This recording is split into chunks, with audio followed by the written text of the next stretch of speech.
Hello, hello, hello. We're having I'm having technical difficulties. Knox will be here. I have just emailed her the link. It's not letting me do it any other way. Hello, Angel. Hello, Bessie. Julie, how you doing? How you doing? Oh, is it still warm? It's still warm. Yeah, I'm just waiting for Knox to join me. I think it's one of those days, guys. It's one of those days. Hello, Jen. Hello, Sharon. How are you all doing? Is it warm enough? Ah, dear me. This is not good. Are you all good? What are we all working on? I'm still working on my secret. I'm over halfway now. Over halfway. Oh yeah. Glow. Yeah. I'm okay. I'm okay. Tonight is about Knox River. She is one of my artists. She does have a YouTube channel, Instagram, and I will share all that good stuff. I just hope this works because I don't know what else to do. So hopefully it works. But yeah. Oh, I've had a bit of a week, to be honest. A bit of a week, but today's just been the icing on the cake. Ooh, still working on him. Hello, Linda. Oh, let's give her. I like kitting up though. It's the best. Well, it's not the best bit. Best bit's finishing the project you're working on, but I love kitting up. Bad, bad, bad, bad. I booked Henry in for a haircut. He's in dire need of one. He was booked in at 1:30, so about 1:15. It's 4 minute drive, half-hour walk, but a 4 minute drive. I walked round to my car because my car is parked on the street behind my garden fence. Get to my car and I'm like trying to unlock it from the fob, not happening. But okay, fair enough. Put the key in the door, open the door, and Henry's whining to get in because he knows the routine. And put my key in the ignition, nothing. Completely dead. Completely dead. So I've got my friend coming around on Tuesday, either to jumpstart it or help me get a battery for it because I don't know. I'm a girl. Hello, Emma. Yeah, it was interesting. So, needless to say, he didn't get a haircut or his nails trimmed, but we'll see. I said, "Can you book me in for the week?" And then she said, "What day?" I said, well, "Let me sort my car first." But I could get a taxi there. I just didn't give it enough time.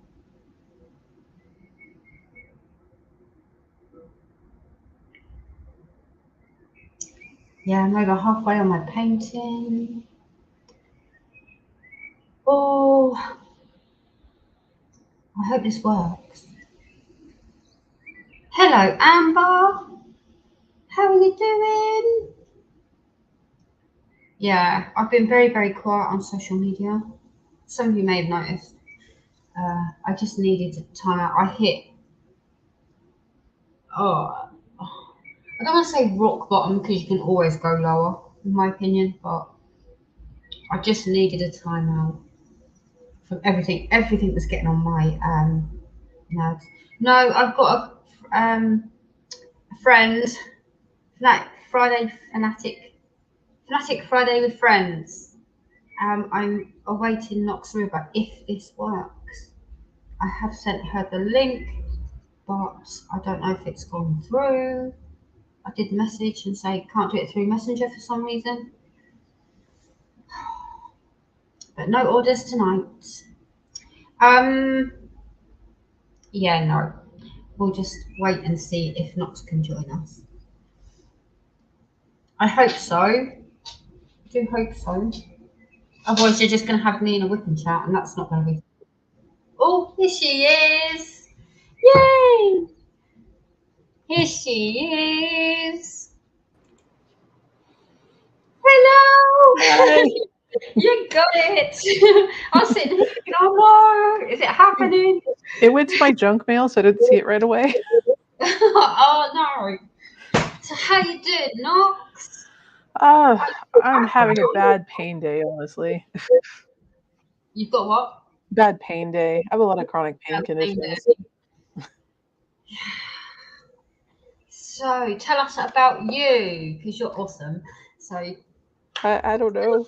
you. I hate that question. I don't know where to start. What do you want to know? Let's start with how did you get into your art?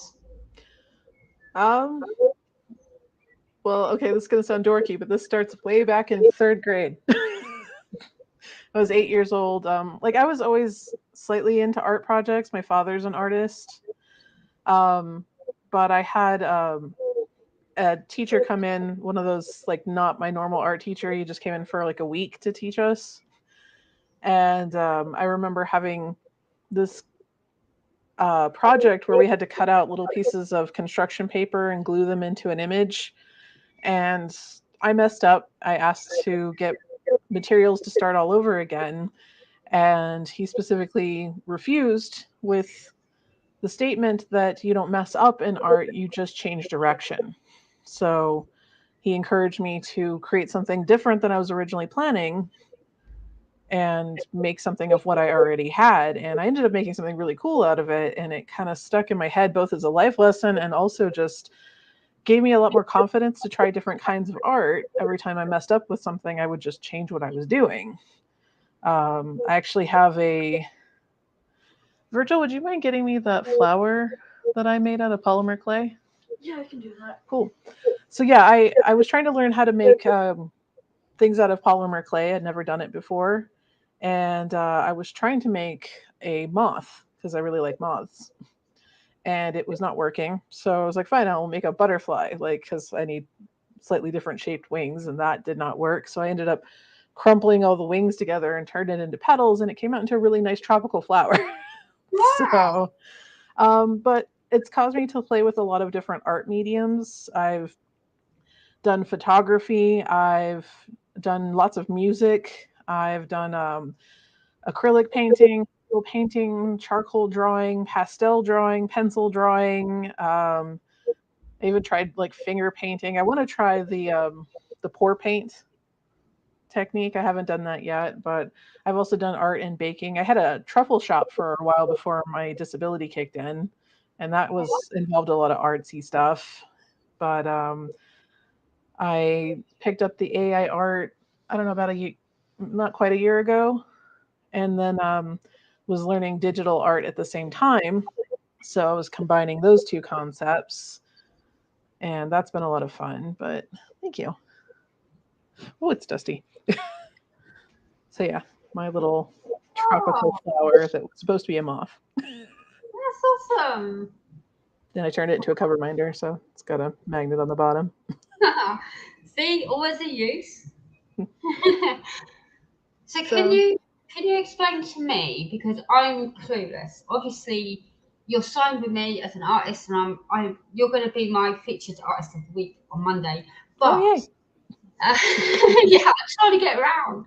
But can you explain the difference between AI and digital? Because I'm clueless in it all.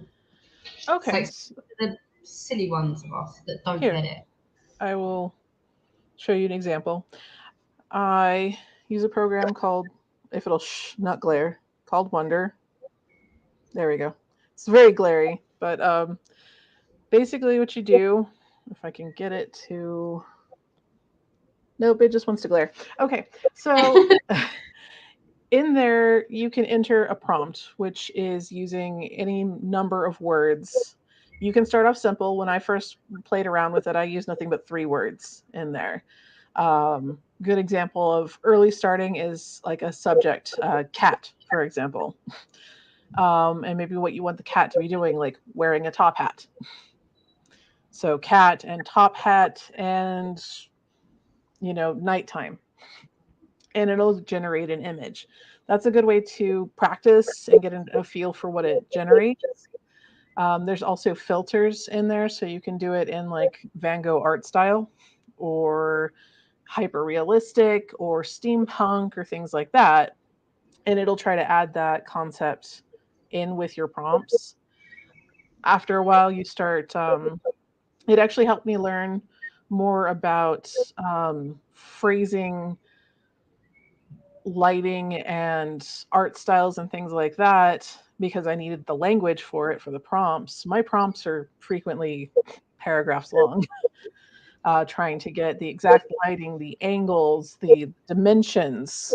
Like, do you want it portrait style right up close? Do you want to feel like something's right up close, but with these large structures in the background? Do you want your atmosphere, basically your sky, clear and crisp, or do you want it soft or cloudy? Do you want it to be raining? Do you want the ground to be reflective because it's raining? Like, you got to consider a lot of those things in there. But it's all using language to then create images. And you can still end up with a bunch of crap images you gotta go through until you find the right ones. And then you can make different adjustments. I know most people use Midjourney, which has a different technique than Wonder does. But I've been able to research Wonder and make sure that it's one of the programs that is ethically using images. So you don't have to worry about my art being stolen images at all. Most of the programs that are heavily used don't use stolen images. There are some little ones out there that I found are iffier on their considerations for artists. Mine's a learning program, so it's just the same way as I would learn art by looking at someone else and their techniques. It does the same thing. It's not actually clipping pieces of those images and using them. So that's why I stick with Wonder, because I know it's a good one to use. But digital art is pretty much like doing any other hand drawing or painting art, but on a digital platform. I'm still working on getting an iPad so I can get Procreate. But for right now, I use the app called Sketchbook on my Android. And you have different brushes, colors. You can use, like, it's got rulers in there and different tools to help you, but you basically are hand drawing with your own digital pencil straight into your tablet. So most of the art that I give you is a mix. I get an AI art image that I like as a base, and then I draw my own stuff on top of it, or make adjustments to that image. I have one right now. I don't have it to show, but I've been working on a raccoon. It was staring up at a very blank sky in wonder. So I filled in the entire sky with like a comet storm coming out of nebulous clouds, a bright moon, and things like that. So it gave it something to wonder about. So See, this is interesting to me because I've seen, like today, I've seen comments on Facebook. Oh, I'm not buying art that's AI, and I think these people, I've backed this to the hilt because you and Hannah, Fanara, and Joe, it's not words into a computer. There's your image. You work hard. You work very hard, and I will defend you all to the hilt because I've seen. I do chat with Fanara and Joe quite often, and it's not easy. You could, if I was to put it up now and say cat in a top hat, whatever, it would come out rubbish. So there's a lot of work that goes into all of your artwork. So that's kind of why I was giving you the opportunity to explain all of that, because it's not words into a computer and boom, let's sell diamond paintings. It's not how it works. Yeah, I can actually spend more time on some of these pieces than I did on actual like acrylic or oil paintings that I used to do. Sometimes I luck out and it comes out a little faster, but then again, usually the adjustments I need to make then add more time again. But even generating the base image frequently takes me hours, and then it can take me days to make my adjustments. I had the images I made recently are for an event coming up in October. I'm not going to put what they are out yet, but they were very personal and important to me. So I put a lot of extra effort into them. And I did 3 images that took me a month to complete. So I'm not just flash generating images like a lot of people seem to think. Like you can, but you're not going to get quality images doing that. Yeah. So speaking of events, you've got quite a few going on. Oh yeah. just you alone. Just trying to exhaust myself. So right now you've got Punked Out Diamonds. Yes, we're doing something a little different with Punked Out Diamonds this year. It's the 3rd year of it. Normally it's all things punk, which is still a huge topic because you've got like steampunk and ray punk and myth punk and solar punk and afro punk, all kinds of punk. But I decided this year I'm going to do something very punk and be pissed off at society. And its attack on the LGBT community right now, especially in the US, but also in many other countries all around the world. It's not going very well for us. So I'm disabled and can't do a lot though. So what we were doing is turning our event into a charity event for LGBT. We have a bunch of different companies who've donated items that we're raffling off in the Facebook group and on Instagram to earn money for different LGBT charities. And we've got so much stuff that we're actually going to have to keep the raffles going beyond when the event ends. We don't have enough time. Yeah. We had a lot of people donate. That's good, Lloyd. That's good. That's good. People are stepping up, so that's good. Yeah, I'm excited about that. And you've got your everyone, because it's you, Joe, and is it Ashley? Diamond Art, I know her Yeah, as.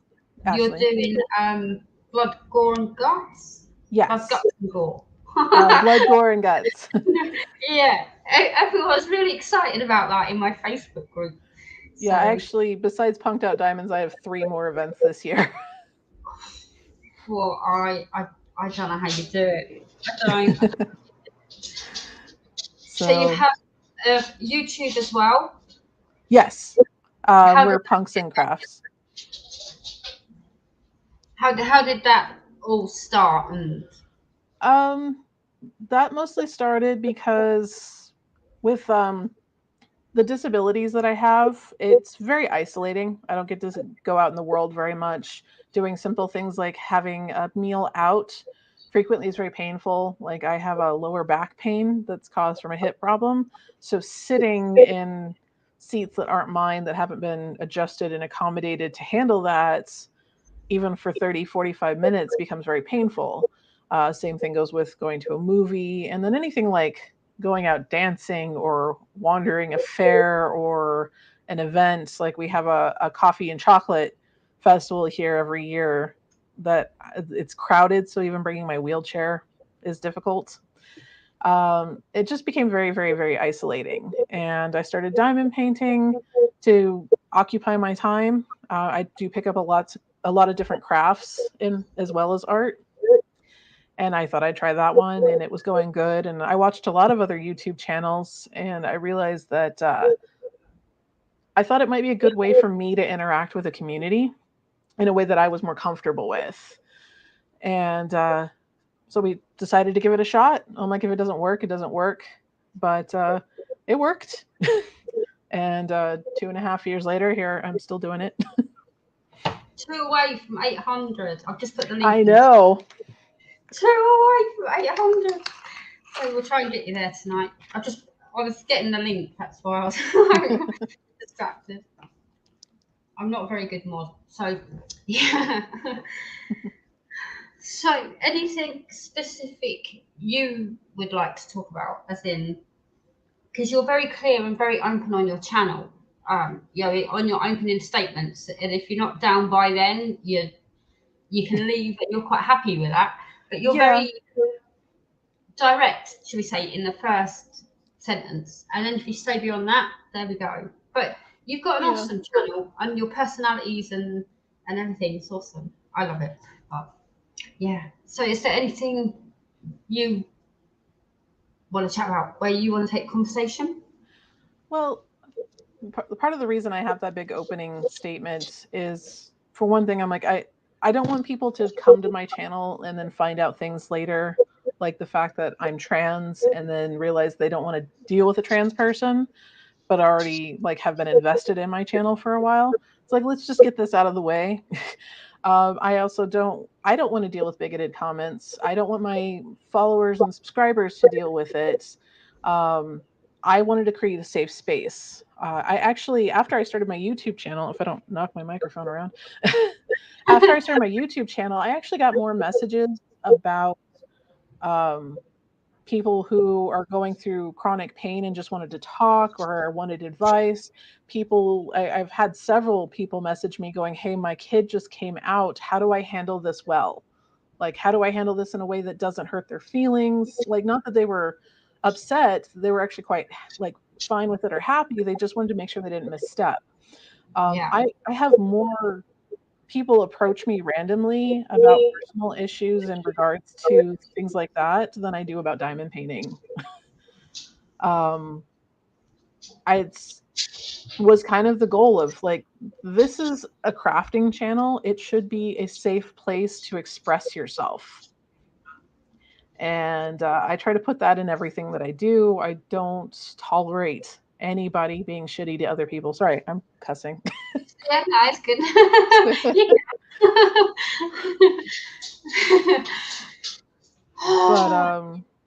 But that's kind of my main vibe with anything. Like, we're actually hosting an AI event in August. It's going to be just in the Facebook group instead of on Instagram, like most of my events are in both, because I want to be able to protect the artists that are also on there. It's a place where people can come and try to learn about AI art and the artists, be able to ask questions, interact with, even commission art pieces from the artists directly, as well as do a diamond painting event. But Hannah and I are co-hosting that one, and we decided, even before all the disputes and stuff came up, there would be a good opportunity for people to learn about the new medium. So, and I think a lot of it is not being educated. Like, I mean, I don't know, but I know that it's not words into a screen and boom, there's your image. I know that much. I know far more goes into it. But people are like, oh, I don't do AI art, because they either assume it is just that, or that you're suddenly all going to be doing Mandy Manzanos and Christopher Lovells. And that's the comments that you get, if that, or that you see the most of. Yeah, and I interact with most of the AI artists that are commonly being found at the different companies right now. We're all like in one big chat. Yeah. And so we work together and communicate, and we try not to step on each other's toes. We make sure that, you know, we're all there as artists. We're not there as copycats. Like, we're not trying to be the next Mandy Manzano. I have my own style. I don't want to be anybody else personally, and I think that's the same sentiment for all of them. Is we have our own vision of the art we want to add to the world, and the AI is just another medium. It's another type of pencil. Yeah, and that's the best way to sort of put it. It's another type of pencil. Yeah, I mean, I was in high school when digital art was starting to be more publicly accessible and not just used in professions. And we had all of the same conversation we're having about AI art. It's going to ruin the industry for painters and hand drawers. They're not even doing real art because it's all just programmed into the computer. They're just copying things other people have already done because it's copying paintbrushes and things like that. It's literally the same argument over a medium that's now well respected. Yeah, no, I was seeing it today, and I'm like, you so have no idea. And it's like, oh, it's such a shame. I just won't buy them. Your loss. Yeah. It's your loss. And I've had some people comment on my YouTube channel the same way. They're like, I won't buy AI art. And I'm like, I don't have to agree with your opinion to respect it. But I would just suggest maybe don't look at my art if you're not considering it. Like, move on. Like the fact that you have to make a statement here is more to get attention for yourself than it is to fix any sort of perceived problem. So I don't really acknowledge much on that. It's like, okay, you're allowed to have your opinion, and if you think I'm wrong, who knows, I might be. I don't think I am. I haven't just flippantly decided I'm okay. I actually went through and talked to computer programmers and things like that. Like, I did my due diligence to figure out how AI worked. Once I realized there was a potential conflict of ethics in there, and after doing my due diligence, I don't feel I'm doing anything unethical. So I proceeded. I'm like, if you disagree with me, that's fine. But you don't need to start dragging everybody down. Just don't buy it. Yeah. And be respectful. Yeah. Like you say, you can say, oh, I don't agree with it, fine. But you don't have to be downright rude about it either. Yeah. I mean, there's lots of things I don't buy or purchase because I have an opinion on it. But that's my personal choice. I don't go announcing it to everyone. Like, I honestly have one place I specifically do not shop because I feel it is highly unethical, and a ton of people in the crafting community go there. I don't pop on all of their posts going, "How dare you shop there?" I just scroll on by. Julie says, I have a child going through it at the moment, and I couldn't agree more. I am a 66-year-old. At my age, most are so narrow-minded. Yeah, that's an unfortunate thing too. Like, it is getting slightly better with like my kids' generation. They've grown up more with everything being more acceptable, so they don't question it as much. But I mean, even my generation is better, but I remember growing up and there was a lot of negativity with the LGBT community and a lot of slur words that were commonly used that even I used when I was younger that I had to learn to unuse Yeah. as I realized what they meant and how hurtful they were. And I feel like there's probably still stuff in my language that I don't realize is problematic. And as soon as someone points it out to me, I get rid of it. I So was much having ingrained. a conversation with Hannah, and Hannah's awesome. Hannah's awesome. And I'm like, I don't mean to get things wrong because I don't understand all the terms and everything. And she said, Cindy, you're the least offensive person I know. Just say it and I'll decide for it. Yeah. But I'm that way. I don't know the correct terms and stuff. But love is love, right? Yeah. And that is it. I've never been one, like, I don't mind explaining to people if somebody, like, my pronouns, for example, I use they, them pronouns. I'm non-binary trans. Almost everybody gets it wrong, and I'm not insulted by it. As long as people actually take into consideration or they didn't know in the first place. Like, I don't know how many people apologize, and I'm like, I didn't tell you yet. How could you have known? Like, you're okay. But people are like, I messed it up. I'm like, you actually cause more of an issue by over apologizing than you do just by quietly correcting. It's making a big to do is actually kind of embarrassing for the person you're apologizing to. While you're waiting for them to like get over it. Yeah. It also puts me in a situation where I have to make the other person feel better when, well, I don't feel I was wronged. If there was a wrong to be had, it would have been in my direction, but I have to then exert a lot of energy to make them feel better. And if you imagine the amount of people you can interact with in a day, if they all did that, you'd have nothing left to do anything for yourself. Yeah. Wow. So it's for those out there who are struggling with, not knowing if you should apologize or not, I wouldn't. I would just quietly correct. If you called me she or her and I said I go by they, them, you can just acknowledge, okay, thank you for telling me, and then move on. Yeah. If you make a mistake and I correct you, just switch to they, them. If you've made 20 mistakes and I correct you, as long as I know you're trying, I'm not insulted. It takes a while to click in the head that the change needs to be made. So I understand this. Even I sometimes misgender myself when I'm around too many people who've done it too. So Yeah. if I mistake my own pronouns, I can forgive you for doing it. Oh, wow. I've learnt to ask, as I found out asking is better than pretending you understand. Mm-hmm. That's what Julie says. Yeah, Yeah, but if you had any I never questions in mind answering questions.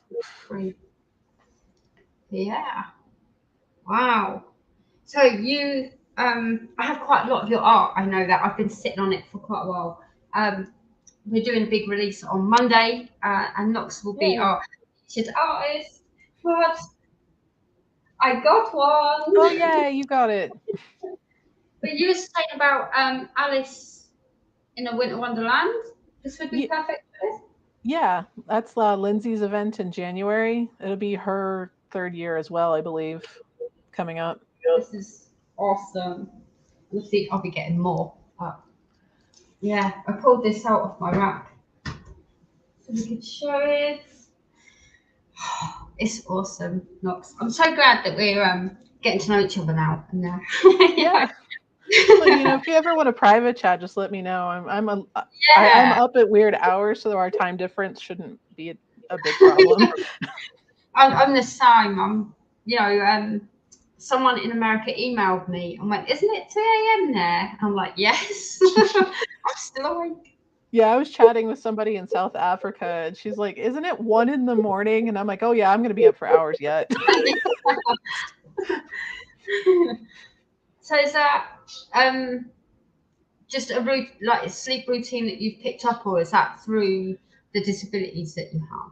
It's through, I mean, I was always a bit of a night owl, but the disabilities do heavily affect it. I'm on a lot of medications that are supposed to try to regulate my sleep, but all it does is make me groggy when I need to be awake and awake when I should be asleep. And I'm also autistic, which frequently comes with insomnia, as well as PTSD, which comes with insomnia. And I can go anywhere from sleeping very rarely 10 straight hours, but most likely what happens is I sleep 2 hours, wake up for a while, sleep for another couple hours, wake up for a while. So Yeah. it's difficult. It's my dog. It's back under the desk now. Yeah, I done that today. I took myself, because my kids sit down here, took myself off to bed, dozed off, woke up, and I'm awake again. So not enough sleep. Yeah. Yeah, that's me today. I think I've had like 3 hours today. I can go 3 days, then crash for a day, and then back at it again. Yeah, that happens to me too. I'll go a while where I just haven't slept, and then it's hot, and heat aggravates all my pain conditions. I do better in the wintertime. And it got really hot yesterday. It's supposed to get worse too. Like we're nearing 100 degrees here soon. I don't know what that is in Celsius. I'm trying to learn Celsius. Like I feel like it's a much more effective temperature gauge, but I don't know it yet. I just go, oh, it's 23, and then someone in chat will transfer it for me. Dan, hey Virgil, can you look it up? What 100 degrees Fahrenheit is in Celsius? I have a helper behind the screen. Oh, sleep is overrated. Yeah. Oh, yeah. It's a waste of energy, isn't it? Okay, so just under 38 apparently. Wow. That's hot. Oh, yeah. Hot. I live in a desert, so it gets really hot. It gets worse in Arizona, which is the state next to me. I remember being a teenager, and I had to move my my grandmother out of her house there in the middle of summer, and it was 120 degrees. So I don't even know what that would translate to. It was really hot. Like we had to pick up a box, walk it to the van, and then she lived in a mobile home in a park, and she had an awning that had one of those misters across it. So we take the box out to the van, walk back straight through the misters, go into the house, chug an entire glass of water, and sit for 5 minutes before we could grab another box. Oh my gosh. It was like, do that or get heat stroke. And like the amount of glasses of water I drank, I thought I would be in the bathroom all day, and I was not. It all just like came out in sweat. Oh my god. It's terrible. No. I don't know. Because you, like, me and my kids were talking about this the other day, like, states have different, because he said, oh, it's really cold. I can't remember where it was in this game. And I said, oh, but they have all different kind of weather patterns and time zones, and Yeah. so it's a mess here.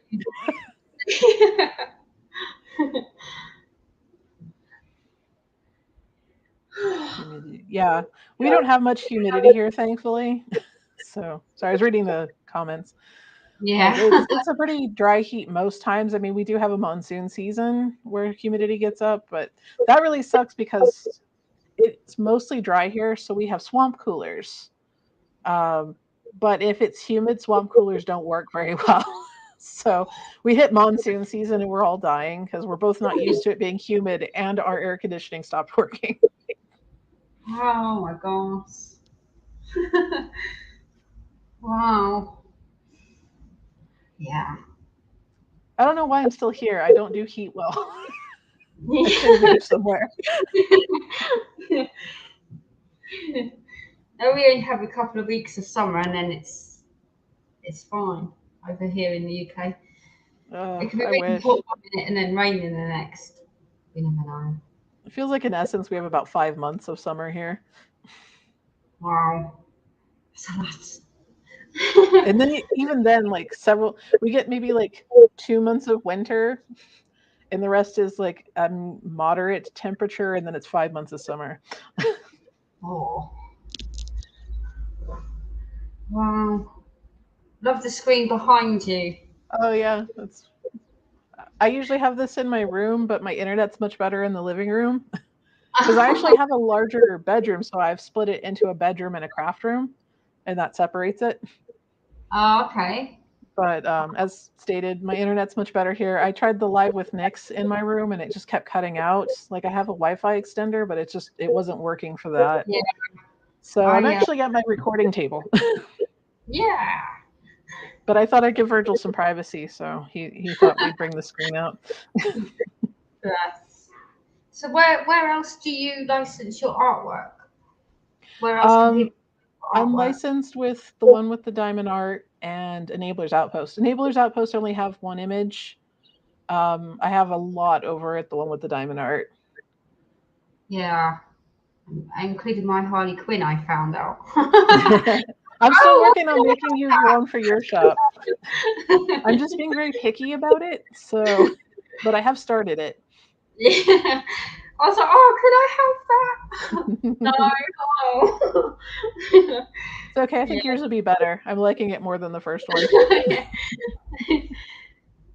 I always, like I started this company and I was going to do customs because in the UK they were all disappearing. Mm-hmm. And I thought, oh, I can do that. Then I think I met Fanara first.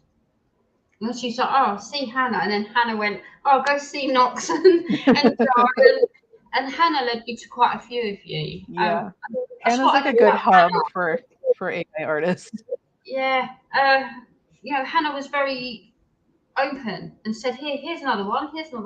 And obviously I scroll your Instagram and think, yep. The ones you did for Pride are amazing. Thank you. They are amazing. I was kind of very proud of those ones, especially the one that you sent me, Worth Fighting For. I put a lot of extra work into that one. That one, I felt like it was kind of the poster for the event I'm running, like for Punked Out Diamonds. I wanted something that showed off the sense of love and compassion and anger at the same time. How you can have both. They're not exclusive feelings. I can be angry at the attacks, but also want to be gentle and loving. I want to take care of my community and the people that we've been fighting for so long already. I want to continue fighting for. Yeah. So I was trying to put that sentiment into one art piece.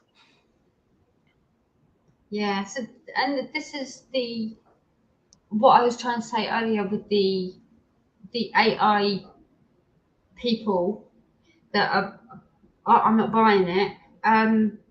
A lot of work and thought and feelings go into what you're doing. Yeah. So just boom, and that's what I'm feeling. Yes, you find it, you work on it, and you build it up and stuff. Yeah, So and I that's actually it's very underrated, Knox. That all this hate for no reason. Yeah, and that one in particular is actually multiple images layered together, and then I did my own like cropping for the brickwork to layer in with other images, plus my own painting adjustments and recolorings and all kind. That one took so much time, like so much time, Wow. and I'm very proud of it. It's awesome, and I saw it in my group, and it's like coming together really well. It's Yeah. awesome. Actually, Yeah. can I bug you again, Virgil? Can you grab me one worth fighting for from my room? I had to take a small break on it, but I'm going to get back to it soon. Making you do all this work. I am making you do all this work. He actually offered ahead of time to help out. We give each other a hard time. I think that's part of what's entertaining on our channel. We give each other a hard time. I get a lot of comments because a lot of people are surprised that like Virgil and I have such a good relationship. And I'm really happy. Both my kids and I have pretty good relationships. So Look at that. Wow, done even more. So, oh wow, that's awesome. Oh, I'm going the wrong way. There we go. So yeah, well it's done, coming out great.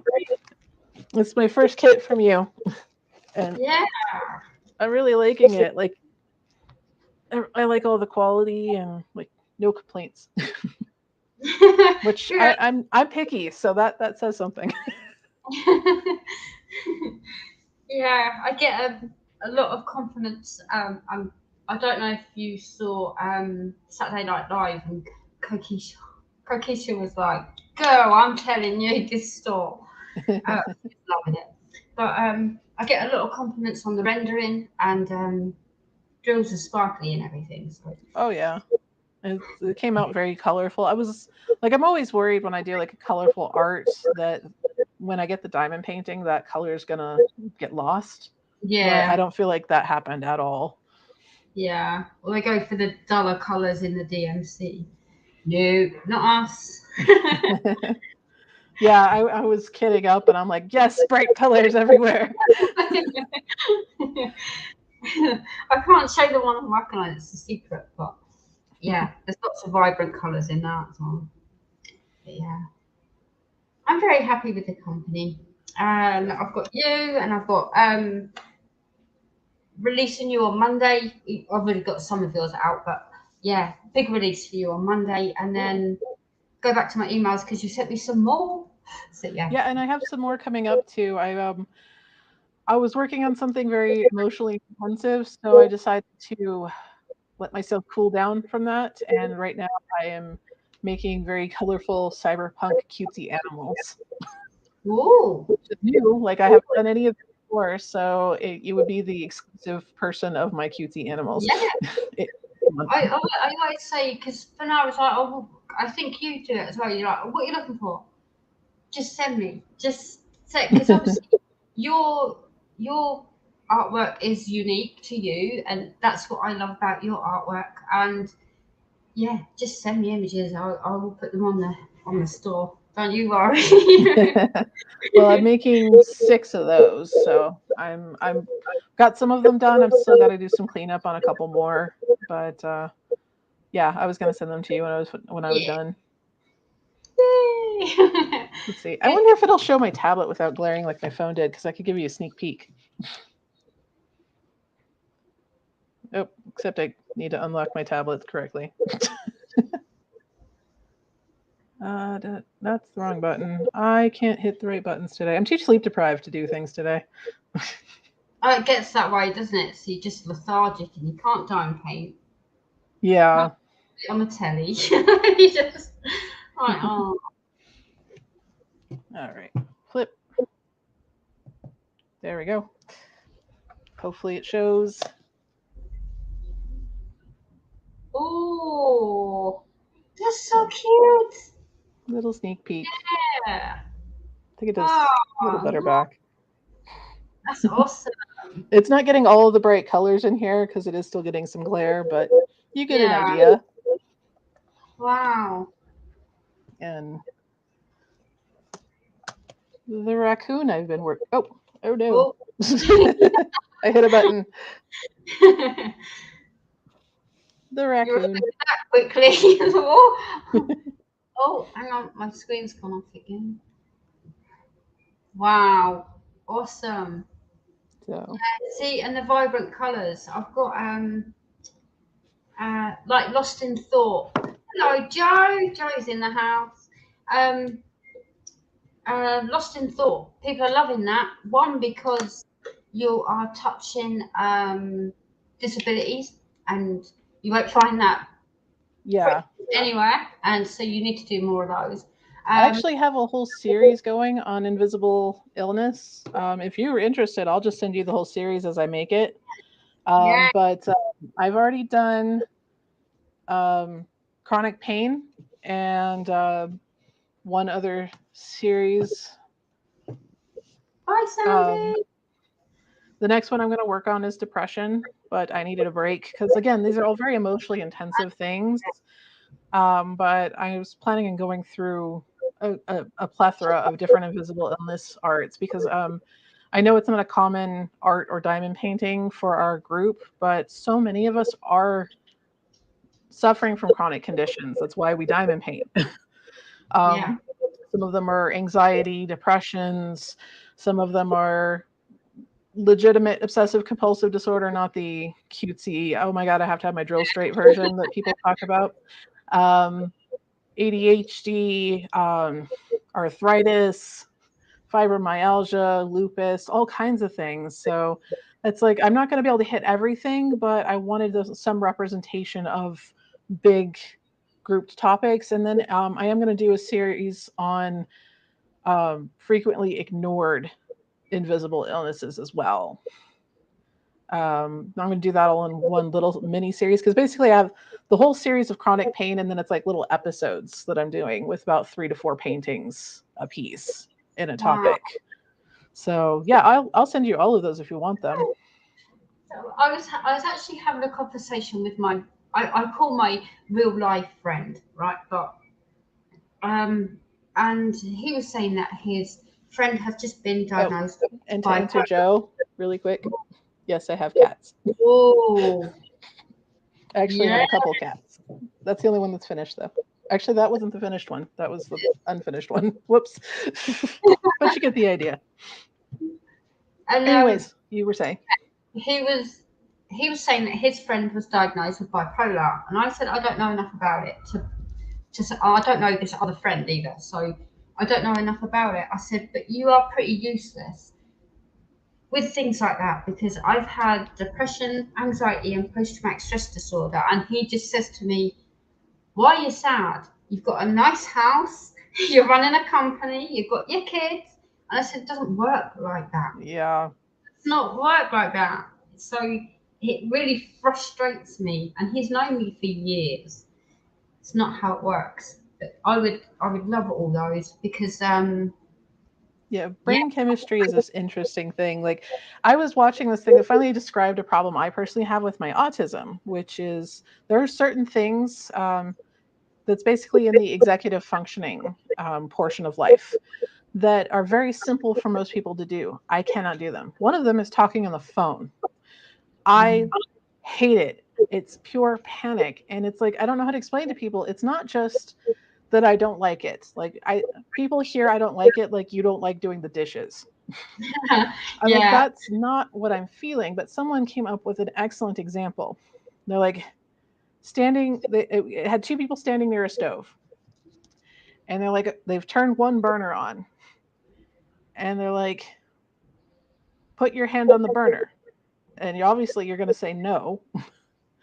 And they're like, okay, I'll give you $1,000 to put your hand in the burner. You don't even have to hold it there. Just tap it lightly. Just flash hit it. And I'll give you $1,000.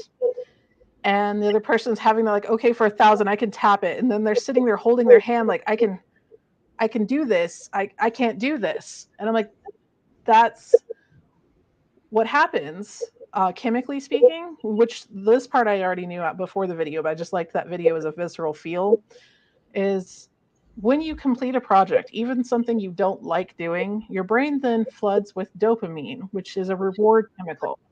It tells you you did a good job. You feel better for having accomplished something, even if you didn't enjoy it while you were doing it. People with certain types of neurodivergence, ADHD, autism being the two main ones, don't get the dopamine. So all you did was something uncomfortable or painful with no reward, which is precisely what tapping your hand on a burner is, as far as your brain is concerned. It is doing something painful for no reward. Even when you're offered an external reward, it's not enough because it's drilled in your head. That is painful with no reward. So me making a phone call is something uncomfortable and anxiety inducing for me with no reward. So my brain says, this is pain, don't do it. It protects me by refusing to let me do it. And it just doesn't understand that it doesn't need to protect me. And there's a lot of things like that in my life and a lot of other neurodivergence life where we try saying we want to, but we can't. And people think we're lazy. It's like, it's literally the same block that keeps you from stapling your own hand or putting your hand on a burner or walking into traffic. Your brain says, no, don't do this bad. Wow. It's nice to hear you put it in that way, because it completely hits home. Yeah. Reese has ADHD, and again with I I used to do events out in the real world before the virus hit, and he would go off with people, had no stranger danger awareness, and I'm like, how do you know that person has got a stall here? They're saying, oh, let's go and unload my car. How do you know that person is actually a stall holder? Just with anybody. So yeah, you have to watch him like a hawk. Yeah, and of course you can have the other direction where you get dopamine flood with very little effort. And then, I mean, there's also, like, mostly kids will have either anxiety or approach anybody in extremes because they're still trying to figure out in the environment they live in. But you can get that well into Puron disorders where you don't even feel fear. Like, fear does not exist. Your brain has not created those chemicals, and you'll do anything. Yeah, that's a bit worrying because he kind of, he used to jump off chairs and off the stage at these halls. That sounds like that's where he's going. Can you do one for Alzheimer's artwork? Yeah, I put that I could try. Like, I have to mentally figure out how to put. That's the struggle with the Invisible Illness series, is how to make it visible. Because it's art, we have to see it, and that's where my creativity comes in. Is how do I make you see it, not only that someone's struggling, but what they're struggling with. Yeah, like post-traumatic stress disorder. You say because I have that. I have it for very different reasons. So again, how would you translate that into painting that can resonate with many people? But that's your job. Yeah. And to be fair, I'm separating out in my series PTSD with CPTSD. CPTSD is the one that you develop mostly from domestic violence or poor home life, things like that. Whereas regular PTSD is from external traumatic events. Like, most of your veterans have PTSD, or people who were like involved in bank robberies or traumatic car accidents, things like that would be labeled with PTSD. I wanted to separate the art and do both, but in different series. because the domestic violence version to me hits differently than the other. And they're both needing similar types of care, but their expressions of the PTSD can be different. And I wanted them each acknowledged for their own pain and problems. Yeah. Wow. I'm trying very hard to get people who typically go unseen a chance to be seen. Yeah, and that's awesome. I know you'll pull that off. I'm not worried. How you do, I don't know, but you will. Well, and I'm taking my time with it. Like it may take me all year, maybe even 2 years to get through the whole series, but it's something important to me that I want to do.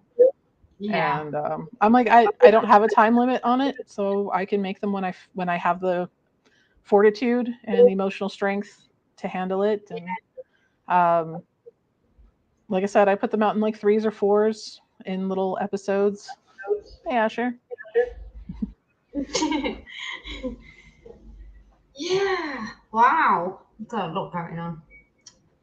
Yeah. I can't draw stick men, to be honest. So I would just diamond paint. I'm good with that. You know, to be fair, I can't draw stick people either. Like if I try, they look ridiculous. It's just I find more people can be artistically inclined than they realize. It's just they don't have a chance to they don't have a chance to practice with a lot of different mediums because it costs money. And some people learn by themselves, but some people also need a teacher. And if you don't have access to a teacher, you're not going to learn. And we live in a society that kind of presses on us to be good immediately. If we're not good in the first or second try, why bother? I had to learn later in life, like my mid 30s is when I started giving myself permission to be bad at things and still do them because I liked doing them. And it turned out that because I did it out of joy, I kept doing it repetitiously. And then I got better. And then I ended up being good at them. It may have taken me a year to get good, but that's the way things work. You practice and eventually you get good. And it's just if you want to. I mean, if you are not interested in art at all, then don't do it. Like, but I still think most people who can't draw stick figures, if they do love the art and want to try it, need to give themselves permission to be bad for a while in order to get good. They actually, again, another anecdotal story that I read, if you don't mind. I included this. We did an event last year. It was hashtag Don't Make Scott Do This Alone. Scott's my partner. We were making a joke about doing any kind of new craft you've never tried before, regardless of how good or bad you are at it. Just you have to try it. And it actually went over better than I expected. I didn't think many people would participate, but we actually had quite a few. But I told this in my intro to it as this anecdotal story about a pottery teacher. I don't know if this actually happened or if it's just a story, but he split the class in half. And the first group had the entire semester to make one pot that they would be graded on for the entire grade. They can do it however they wanted, but they had to present one pot at the end, and they would only be graded on that. The other group got graded on quantity. The more pots they can make in that semester, the better their grade. By the end of the semester, most of the people who had to turn in just one pot had nothing to turn in. They panicked, couldn't finish, and even when they did turn it in, were not the same quality as the ones turned in by the quantity group because they had just chugged and chugged and chugged out all these pots. So they got practice. And it didn't matter if they were bad or good, they just had to make pots. But they got so used to making them that the ones they made at the end were so high quality, such amazing pots that they put the other group to shame. Wow. And so I'm like, if you can take that same concept into not just art, but any craft or hobby that you want to do, just chug it out. Do it over and over and over again. And I mean, I've been teaching myself the digital art, the digital painting. I didn't get any instruction on that at all. I just gave myself a topic, something to paint over and over and over again. And it didn't matter how bad I was at it. Like I had no quality expectations. It was just to explore the app I was playing with. And it didn't even take that long for me to get better at it. Like a lot better. And so that's my recommendation. If you want to start something you suck at, but you really like it, then be okay being bad at it. Yeah. Oh, that's a life lesson as well. Mm-hmm. Yeah. So if I decided I really wanted to draw the best stick figure ever, I would just draw like 1,000 stick figures. I would miss my pen too much. I'd be like, yeah, no. Where's my drills? Speaking of, can I show off one of the things we're auctioning in my group? Yes. We have Find this your lovely pen from Diamond Pinball. Oh, Renee. Yeah. It's that US only one. Was this one US only, Virgil? You have got other ones. Oh yeah, we're shipping this one. This one will be US only unless you want to help out with shipping. But you've got more going on in the group anyway. Oh yeah, we've got a diamond painting from Mary's Diamonds and this pen, and we're about to start putting up other things. Like we've got so many prizes right now, and actually we have 2 of these because they put one in their shop and sent us one, and one of the members of our group bought the other one and donated it to be raffled to our group. So we're drawing for this pen later today, but we'll have a second one that we'll put up if you've missed it.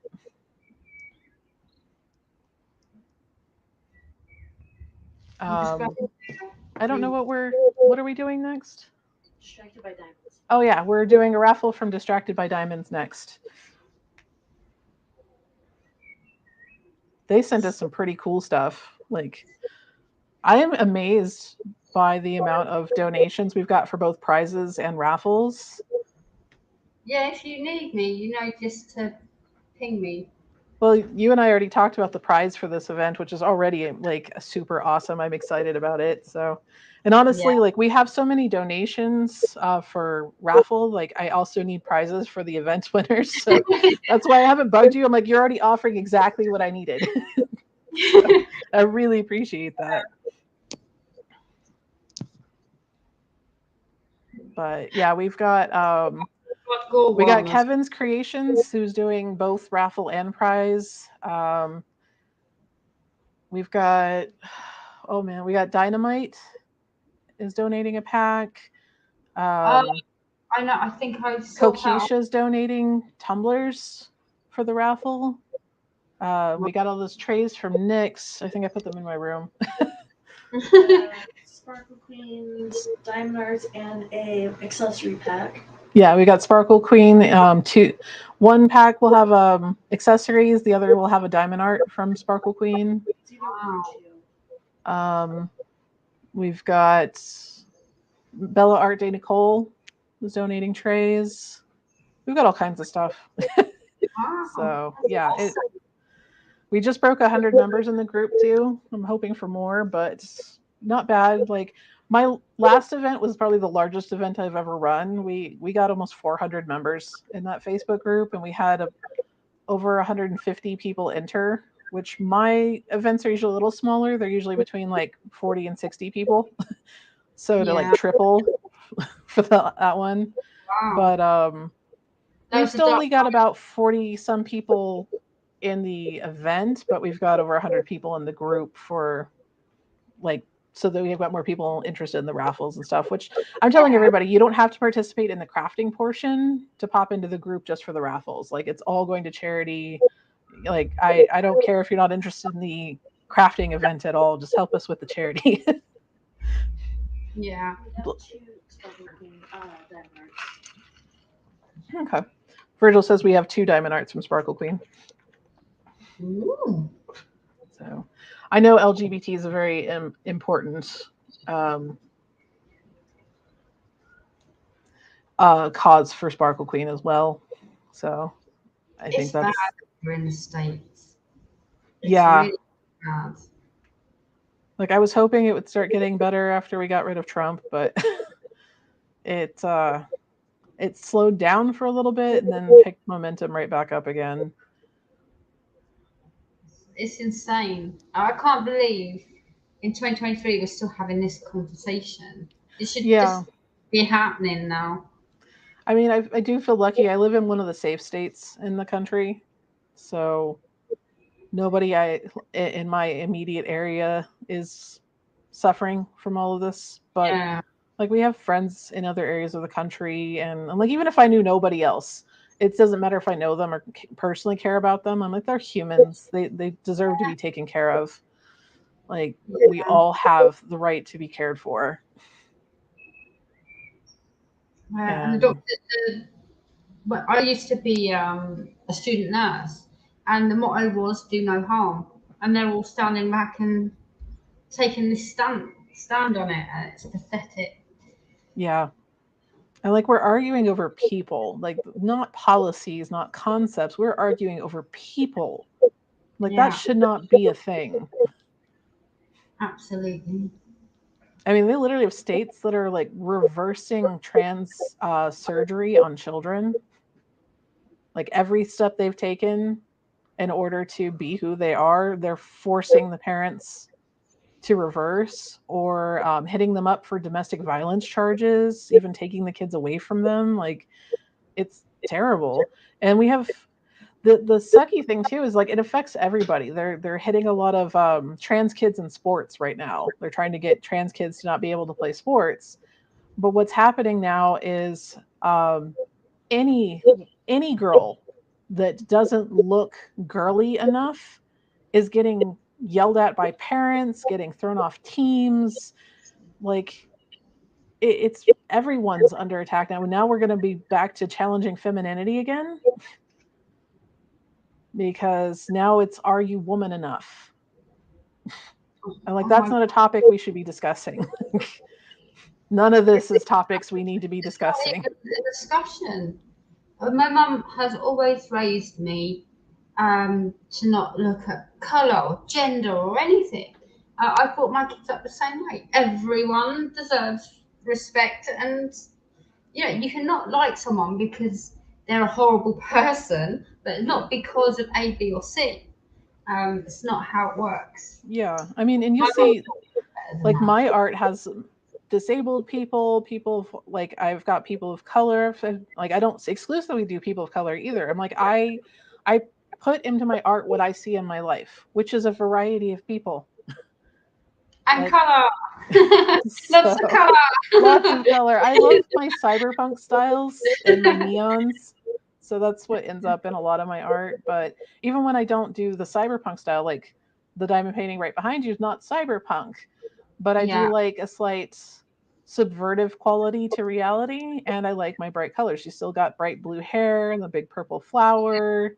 Like I like vibrancy in my art. It's awesome. I love this.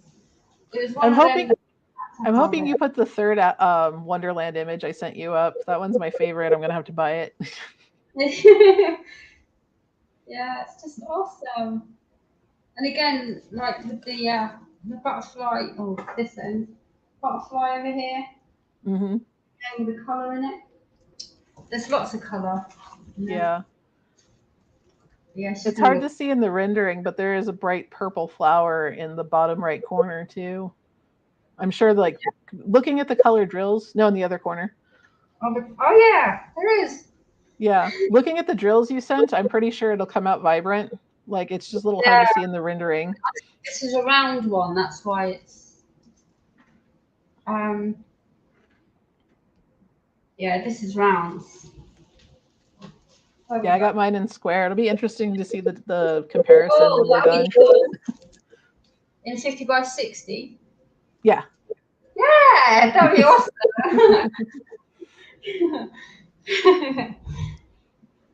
So yeah, I plan on working on that in January. And yeah. Unless I can, do you know if you're putting up the White Queen as well before January that I sent you? I've got a big batch going Monday. I can't remember the names. I'll check on them, let you know on Instagram. But if it comes out before January, I may have to buy that and do that one instead, because that one was my favorite of the three. Please ping me and say, hey, I want this one if you're not releasing it anytime soon. So, I've done that before. Joe's working on a secret one. Yeah, so that happens. You can always ping me and say, I want this one, this one. Okay. Not released. I was like sending you a lot of art. Like I've got most of my art at one with the diamond art, but like I like working with you a lot better. Like they're Oh, still nice to work with. That's not saying that they're not nice to work with. yeah. I feel a lot more involved with the experience with you. I I was talking. Obviously, I did some releases with Fanara, and Fanara was in chat, and I like to try and pay it back to you because it's your artwork. Yes, Mhm. I put it into diamond paintings. That's what I do, but without you, that wouldn't exist, would it? So I like to pay it back to you and Joe and Hannah and Fanara and all the others because there's quite a few, but. I believe in that paying it back because you're all awesome and you're all very lovely to chat to privately and everything. So Yeah, and it's art is so personal for me, and I know it's personal for a lot of people. And I'm still okay with hi, sign this, we'll send you money, license this painting, blah blah blah. But I'm like, I don't like the disconnect as much. I feel like I worked really hard and put a lot of emotion into my art just to sign it off like I was paying a bill or getting yeah, paid a bill. And it's like I like the more personal interactions of like, hey, there's art and excitement, and we're trying to do something cool as a team together, opposed to just sign this and we'll send you a check. yeah, that's I like the interactions Yeah, and paying homage to you and going through the images. yeah. I like I put the first time I did it was on video. My son wants a drink. I put it on video for the first time on Monday. Went Yeah, I down saw that. and then we went through the website images so that people could see them. And yeah, so that's coming on Monday. You're coming on Monday. Yay. That's exciting. Yeah, I'm very excited. I am very excited. And you guys don't slow down. So that's why I'm doing the bigger releases because I'm like, oh, I must hold on. I must hold on because it's not going to be so forthcoming. And you're all just like, here, have some more, have Yeah, some I can't make my brain stop wanting to do things. I've told myself so many times I'm going to take a break. Like I'm going to take a break. I'm not going to work on anything, and it lasts maybe like a day or two, and then I'm back at it. It's like more. cannot make my brain stop. I was working on the website, obviously behind the scenes. No one can see the benefit of what I'm doing behind the scenes. I didn't have any supernatural on, wasn't diamond painting, and then I thought, no, do you know what? I've done this for 2 days straight. I'm diamond painting. Put supernatural back on. I was back in my groove. Yeah. You just have to, don't you? You have to. Yeah, you got to mix things up. Like I just bought a new video game so I could take a break from all the other stuff I was doing. I'm like, I deserve to be able to sit and veg for like a couple of hours in front of a TV. Yeah, yeah, and again having that time, personal time off. I've just taken a good few days off social media because I needed to. Yeah. I had to start instituting, like, I turn off my messenger alarm because people message me all the time. And I'm one of those people I feel like I need to answer at least within an hour. And I'm like, nope, I've got, like, I'll leave it. I'll check it every now and then to make sure there's no emergencies or anything. Or if it's somebody who's in a very different time zone, I'll give them more credit and allow them to message me at different times. But I had to turn it off, like, Yeah, let my brain settle. yeah, So I get that. yeah. We have our own stuff going on, or life throws us a curveball, and then we come on and paint on a smile on YouTube. Yeah. Everything's fine. Well, I've been struggling lately because I have, like, I can't go into details yet. I was really hoping I could by now, but it's dragged out. I've been going through court stuff for almost a year. Um, the only thing I'd say is it is related to domestic violence. And it's been very hard on my PTSD trying to go through this for 1 year straight. And it's like my channel suffered. Like I stopped posting videos very often.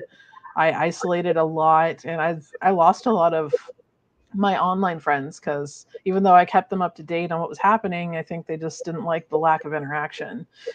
And I'm like, I can understand, to each their own, but I'm like, I don't want to force myself to push too hard. But we're getting towards the end of it, and I think I've picked up a little more stride because we're making progress in a positive area. I can't guarantee it'll end positively, but it looks more likely than it did when I started. So fingers crossed. yeah, And it's always open. It's always open for you. So if you need, you can chat with me if you like. Yeah. you said Facebook is easier than Instagram, right? Yeah. Okay. For me, yes, but I'm trying. I don't actually have a preference. It's just you started communicating with me on Instagram first, so I thought that's what you wanted. My screen keeps going on. Oh. But yeah, also nice for you to get to know the artists. Yeah, feel free to ask Knox any questions. Oh yeah. And, I'll answer a lot of things. But yeah, it's If you want to know the rest of my family, follow my YouTube channel, because yeah. I always have a co-host or two, and there's lots of strange banter. It's great. We're a bunch of weirdos over here. It's also I was watching it's when I was I think I was chatting to you, about artwork and stuff on Instagram, and then found out you had a YouTube channel. And I was giggling throughout it, with you, not at you, with you. No, you can giggle at me too. I'm ridiculous. Wow, but it's lovely. Yeah, it's so awesome. I'm glad we done this. I was a little bit nervous because I don't know you very well, but I had seen you on. Oh, that was fun. Nix and Knox. Oh yeah. It was like, oh, which one? Yeah, that was funny. Yeah, I'm still entertained by the amount of messages I've gotten of like, oh, I love your trays, and I didn't know who she was at first, so I'm like, what trays? What are you talking about? Oh my gosh. Oh my gosh. That must have been so weird. Yeah, it was. Now I know I can like divert people over like this wrong person. I appreciate it, but she's over there. Oh my gosh. That's funny. Yeah. Because I came, I think it was on my Monday Night Live, and I was in Nix's live, and Knox was. See, I can do it now, but at the time I was in Nix's live, and Knox was there. It was a bit much, but I've got it down to that now. My name is so unusual that I didn't expect to run into that problem, but there it was. And then when I came in with Nax, we were like, no, just don't. Oh, it was fun. But yeah, obviously I'd seen you there and thought, yeah, no, you're more than welcome over here anytime because you're awesome. Well, thank you for the invite. Like, it's exciting. I was excited to be invited. Yeah, I'm. Everything seems everything seems to be on the up, and I think that coming from a background where you're not good enough, you're not gonna amount to much, blah blah blah, to suddenly seeing all my numbers going up and the customers rolling in, and I'm just like, hang on a minute, just give me a minute to like catch up. But it's awesome. Success can be both exciting and terrifying all at the same time, especially if you just weren't ready for it. Like I started doing this art because it was getting harder and harder for me to do the other mediums of art. It was easier to switch to digital entirely. I still occasionally do acrylic paintings, but my body just doesn't let me do most of the other stuff I used to do. And I actually had already been considering using AI, and I was talking with Hannah about it, who had gotten into it and had been trying to get me into it. And I'm like, all right, let's try this, because like Hannah and I have been friends for a while, and so I decided to try it, and got fairly good at it, and added the practice with the digital painting as well and got good at that. And like, it was just something to do. Like, it wasn't meant to be anything more than fun. And I was offering my images on Instagram, like you could pay what you could afford, like sliding scale, and you could license my image for a custom. That's how it started. And then next thing you know, like I kept getting offered to be picked up by different diamond painting companies. Like I was with others. I was with Rhinestone Goddess for a while. She succumbed to the AI art bullying and got rid of her AI artists. No. Yeah. And I'm trying to remember. Oh, I was with Royal Diamond Painting, but Haley had health issues. I actually haven't gotten an update on Haley. I'm actually really worried about her. Oh. So she was actually a big advocate for protecting her artists that used AI, and like her and I have been fairly friendly with each other for years. And as soon as she found out that she could license my art, she picked that up. But all of a sudden, like everyone wanted art, and I'm like, I had like weird moments where like I'll pop on, comment on something in one of like my Facebook groups, and someone was like, "Oh my God, the artist is talking to me," and I'm just like, "What? Why are you so excited? What just happened here?" Like I went from nobody to, "Oh my God, it's Knox." And that's what I mean, because we're sat all like talking about me, like, because we're just human people. We're just us. And then I had it on. I went in Nix's live. Didn't know her at that time. And Atlanta was like, "Oh my God, Fanatics is here!" And she's like, "Come on camera, come on camera." And I'm like, "Okay." And she's like, "Look, it's Fanatics, like proper going at it." And I'm like, "Why?" I don't get a big fuss, but I get it a lot because obviously I'm well known. I don't know, but yeah, I was so confused because like Renee got a hold of me and she's like, "We found out you're an artist and Nix wants you on her live. When can you show up?" And I'm like, "What just happened?" And then like the whole live was like very gushy about me, and I'm like, I don't know what to do. Yeah, it's like that. But Mr. Colasso, when I kid you not, I was on Nix's live on Saturday, and I was diamond painting because you know how she goes for hours and you end up diamond painting. And I'm diamond painting, and she went, "Michelle, where are you from?" And I'm diamond painting because she talks to loads of people. Yeah. I didn't know, and she was like, "Michelle," and I'm diamond painting, and then Kakisha went, "Cindy." And I was like, "Oh, me!" Like, 'cause my name is Cindy Michelle. She keeps calling me Michelle, so now I just answer to Michelle. Michelle, where are you from? I don't know who that is. That's a very strange leap, Cindy to Michelle. I know. Like I could have seen like Cynthia or something like that, but Michelle? That's funny. I think it's because it's my Facebook, Cindy Michelle. She's just jumped on. Okay. I didn't think about that. And I used to be diamond painting Fanatics.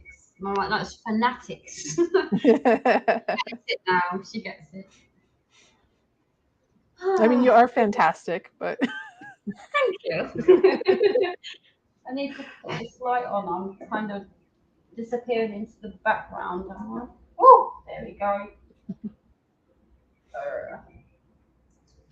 You get a good view of the sexy diamond painting behind you. Yeah.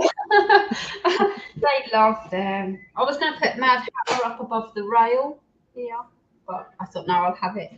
But yeah. Yeah, it was kind of weird trying to do some sexy images for you by request because I popped in the one live. I was like, "Knox, can you do that?" This is what I've become known for. It's nuts. I just found it funny. It was like people are like, "You need more sexy guys," and immediately in the chat they're like, "Knox, you should do that." I'm like, where did I become the sexy guy person? Like I tried. That was challenging because I don't normally do that, and man, I had to learn how to draw chests. That was strange. It all started with ship friends. Everyone was like, "Cool, he's handsome," and then I did the angel, and everyone lost it. But yeah, I've got like the ones I sent you too. That was a learning experience. Oh, that's what I'm becoming known for, apparently. Although I cheated because they wanted steampunk too, so I combined them. Yeah, we do. I try to do something for everyone because not everyone's into mermaids or fairies or anything like that. I try to cover everybody in a whole spectrum of different things. So it's all I can do. Well, and I think because of my ADHD, my art has like the Yeah. only concept I have that's uniform is I like intense images, like something that's either vibrant or emotionally intense, or even my images that are muted in colors have intense vibes to them.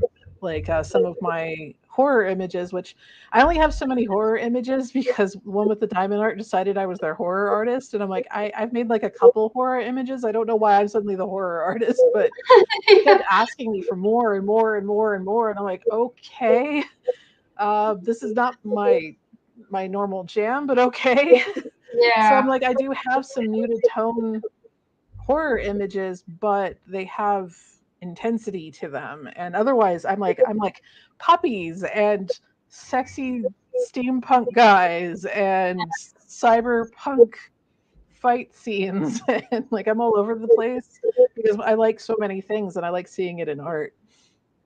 Yeah. That's good. It's what makes you you. No, in the art world as well. So Also, some really interesting landscape images. I don't know if I sent you any landscapes. I should send you some landscapes. yeah, landscapes. We need landscapes. Yeah. Oh, But enjoy the chat between us. I usually do a lot of rainbow hued landscapes, big open areas. Like I try to do it kind of like God view mode. So you're looking down on landscapes with like huge pillars or canyons. Like I like large areas and vast spaces and all rainbow colored. So that's usually what my landscapes look like. Or cities, which have a similar concept. Like I do have cityscapes too. Those make Wow. a little more difficult. Like I know people have a little more difficulty turning those into diamond paintings. The rendering doesn't come out as well, but I do have one I got from the one with the diamond art. It's buried. I can't get to it right now, but it's a big cityscape that I thought came out pretty good. So Yeah.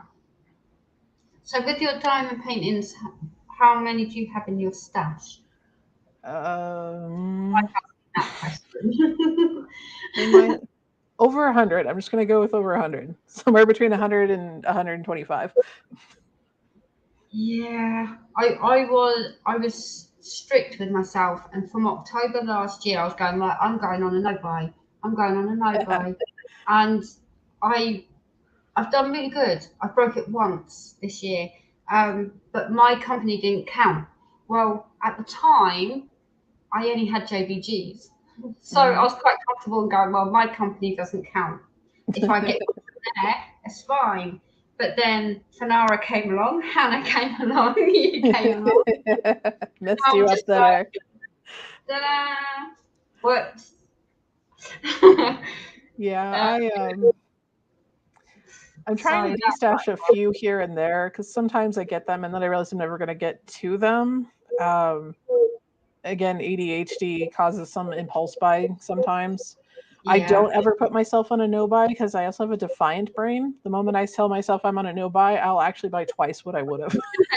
So I'm like, no, I'm not going to say that. I will buy.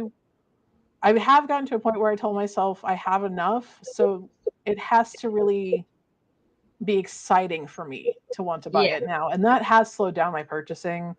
That and like I had more money during all the COVID stuff because they were actually supplementing, and people don't realize how much when you're disabled, you've got nothing. And all of a sudden I was getting paid the same as everybody else practically. I'm like, I actually could afford to live a normal life, but I've also been poor so much in my life. I hoarded knowing full well I was going to be broke at some point again. And I'm like, now I've got years worth of projects, even if I can't afford another diamond painting. But I still can afford them, so occasionally I destash a few just to keep the stash down. I don't want to end up with like a 200 to 500 diamond painting kit stash. I don't judge people who do. I just don't want it because I don't have room for it. Yeah. But unfortunately, nobody wants to buy my destashes right now. So I think everyone else is oversaturated as well. It's hard because you get I put a destash on, and Kalasa came after me because I went out and I purchased. He was unboxing 2 on his channel, and I went out and got all 5. Well, I'm never going to get them done because I've got all my diamond art cards. I don't need them. I'm never going to get them done. So I put them on the wall, and he was like, ahem. When you got these. I know, but I'm never going to get them done. I know it's rough because like you have to keep making room. Even still, like I wanted to try to do a destash, and I'm scrolling through my gem flow, and I'm like, I don't want to give up any of these. I love them all. I'll never get to them, but I love them all. I definitely am a victim of the collecting is a separate hobby than the actual diamond painting. For sure. And the pens and the trays. Oh yeah, I've got a huge pen collection. Yeah. I've even sold some of those off too, and I still have a lot. Like they're all over the place. It's so awesome though. It's just like, oh, need it. I need that. I don't know if those eyes are meaning you want to see the pens, Christopher. Yeah, he's watching me because I was destashing. But I'm just never going to get to them. And they're gorgeous. They are gorgeous paintings. I'm just never going to get to them. Yeah, I totally get that. I'm also like, I still buy from Diamond Art Club because they've got some of my favorite artists and I want to support the artists, but I'm far more interested in supporting smaller companies right now. Yeah. So I've been trying to wean off of Diamond Art Club and start purchasing from other companies like Lazy River and but also part of the benefit of Diamond Art Club is Sezzle. Most of the other pay-in-4s don't work in New Mexico. Sezzle is about the only one that I can use, and like I would love to purchase from more people. I did find out Sezzle did a thing where you can pay like $18 a month, and then it works any place that takes Google Pay. So I might do that because then that will allow me to start purchasing from some of the smaller companies and still use my Sezzle. Wow. I'm having trouble finding stateside ones. But I'm trying. Yeah. Because everyone's saying to me, oh, you need, is it Afterpay? I don't know. There's like Klarna and Afterpay and I forgot the name of the other one. QuadPay changed names. Zip. There we go. And then Sezzle are the main ones. Okay, I'll have a look. I know they charge fees to the seller, and that's why most of the smaller companies don't have it. That lamp doesn't like you. I'm trying. I do. Klarna I've got to the UK, but I don't think stateside can use them. So I'm trying because I get a lot of that. Yeah, I know. One with the Diamond Art uses Sezzle, so I think that would be available in your area. Yeah, I'll have to find it. But I don't know how much they charge nowadays, so I know Haley, before she had to close her business, was struggling keeping Sezzle because it was getting too expensive. That's why I haven't pestered anybody. Like I ask if they'll have it, but if the answer is no, I'm like, I completely understand. Like no big deal.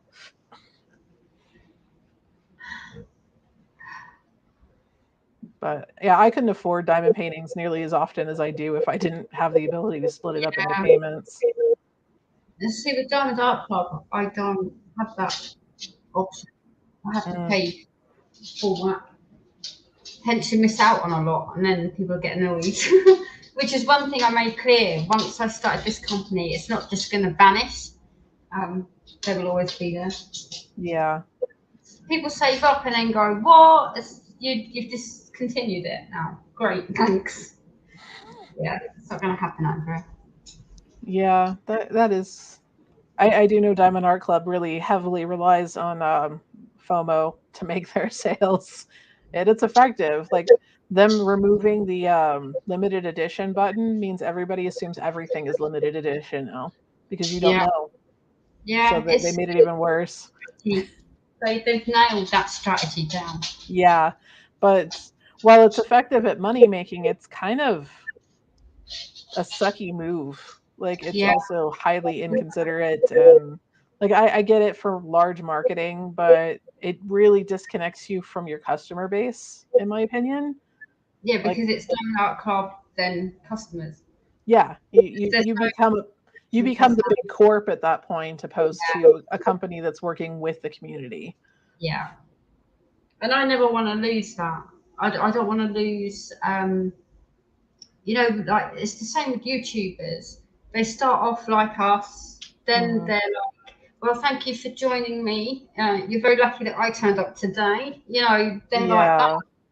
and you can see it happening, and you think, no. Yeah, that's why I've had my channel for so long and I'm still sitting at like just under 800 because I'm like be I won't be the snooty person. I'm not going to play the games that gets more subscribers. I'm like, if you like me, you'll subscribe. If you don't, you Yeah, won't. If it goes slow, that's fine. But I also don't have mass droves of people leaving me at any time. I do have ups and downs, yeah, but the most I've lost in like any given point is like maybe 5 subscribers because they were only there for an event I was hosting. And yeah, then some of them were bots or things that YouTube got rid of. But generally speaking, I'm like, I may only have like 800 people, but I have 800 loyal people. I have yeah, 800 people I can talk to, connect with, who feel they can message me if they need me. I so no, I don't have 2,000-3,000 people, but if I ever get to 2 or 3,000, I really feel like I earned it. I didn't trick people into it. And I'm not yeah. saying everybody who has that amount tricked people. Well, I just know some people do. yeah, And I also never, I agree with you. I don't ever want to be the one of like, I've graced you with my presence. I'm like, no, I feel like you guys are gracing me more than I'm gracing you. they do. They come on and they're like, oh, I'm here today. You're lucky. They're no, you're lucky. I'm sitting here watching. Actually, Yeah. And like, you yeah. took time out I of your day to never. come listen to my nonsense, then I'm appreciative of you.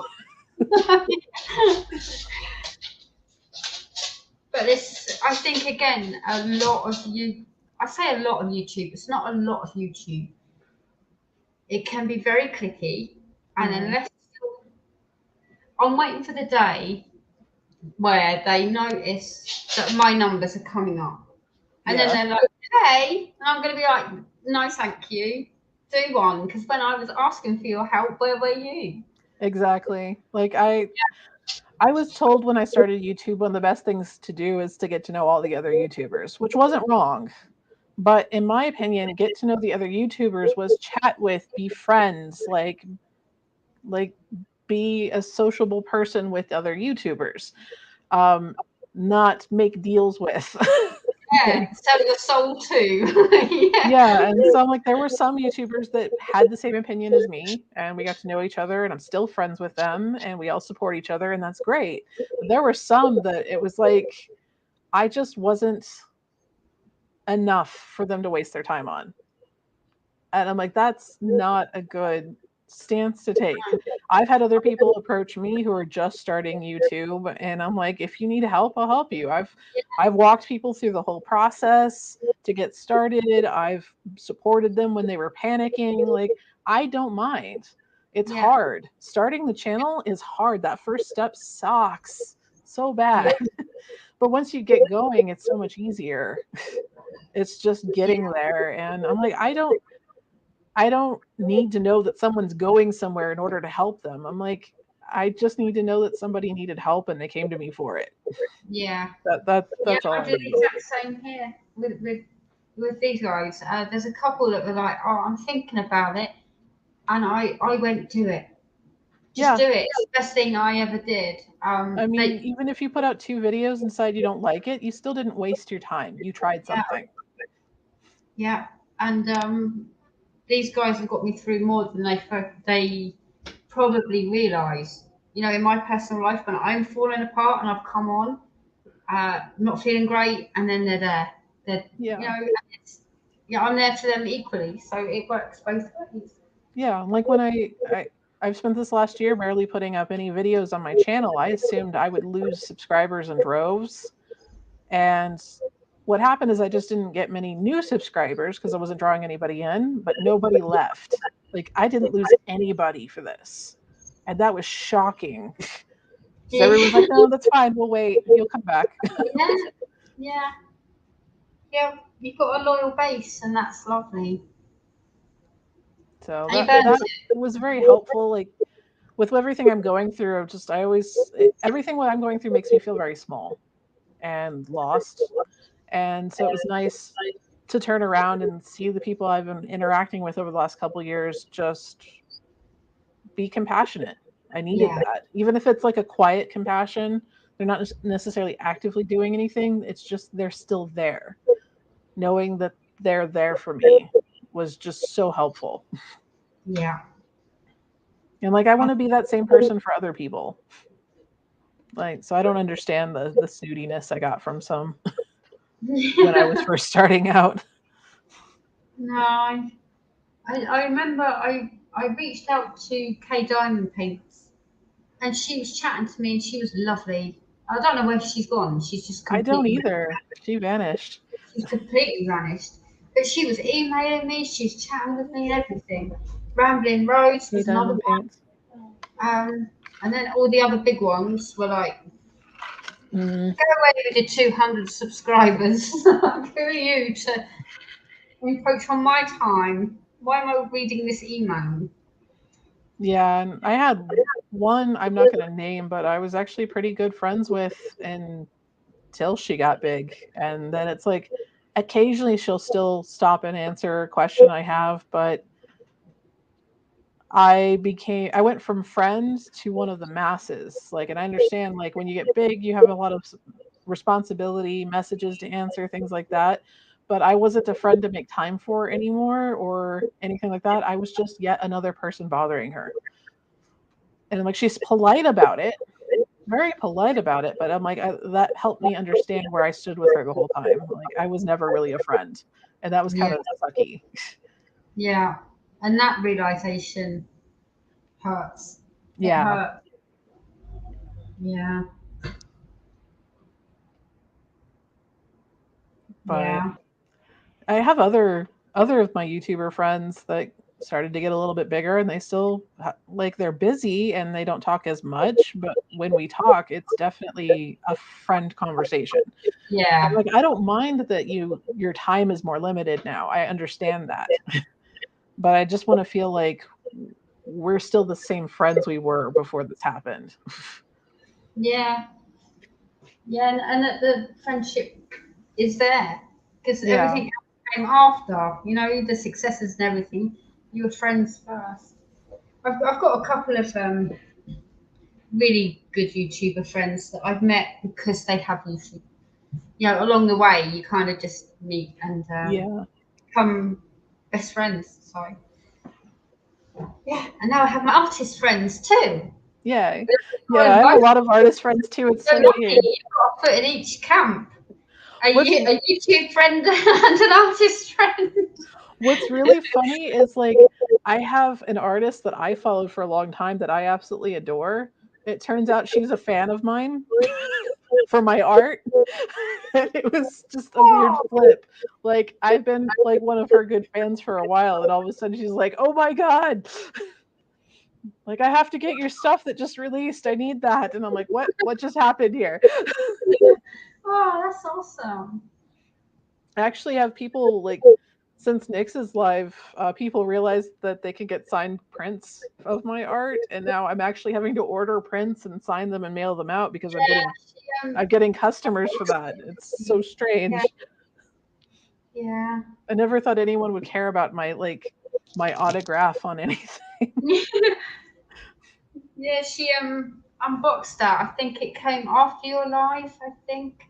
And she was showing it all on the Oh, I bottom. didn't know she did that. Yeah, she did it on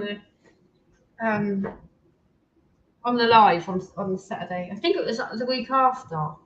I have trouble being available during her lives. Like I'm usually doing other things. Yeah. So I usually miss them. It's 1 a.m. for me, so I'm not. Yeah. Yeah. I nap during the day because they said to me, "Oh, can you come on? Because we've got your kits." And I'm like, "I'm there." I said to the kids, "I need a nap because it's going to be a late one for sure." Yeah, I think she was bummed that I left after an hour on my live, but I'm like, I have to eat. like I'm already doing late dinner, and with my pain, sometimes it's hard for me to sit and chat. And like, she's lovely. Like, this is nothing against her at all. But there's a pitch to her voice that hits my audio processing disorder that I get from my autism that makes it hard for me to sit with. Like, I can't hear her. I can hear her speaking. I can't make out what words she's saying. My brain will not translate it. And so I got like the most terrible migraine during that live too. And I was trying to act like I was okay, but I'm like, it's an hour. Like Virgil's hungry. I'm hungry. I'm gonna go. I'm sorry. Like I looked back at some of her old lives that I hadn't seen. I'm like, 8 hours? Like these are tagging 8 hours. It's like now it's 10 to 10 at night, so it's normally I've got that light on, but it's gone dark, and then in Nix's live you will see the sun coming up because it's like 1 o'clock in the morning and we're still there 6 hours on, and the birds are singing. Yeah. It's happening, and they're all like, "I'm going to bed," and I'm like, "I've got to go to my mum's now." Yeah, that's all good fun.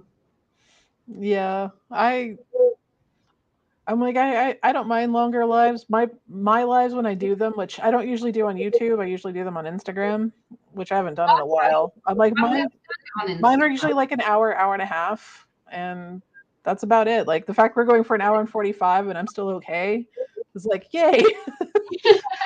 Usually I'm breaking by now. My body is not cooperative.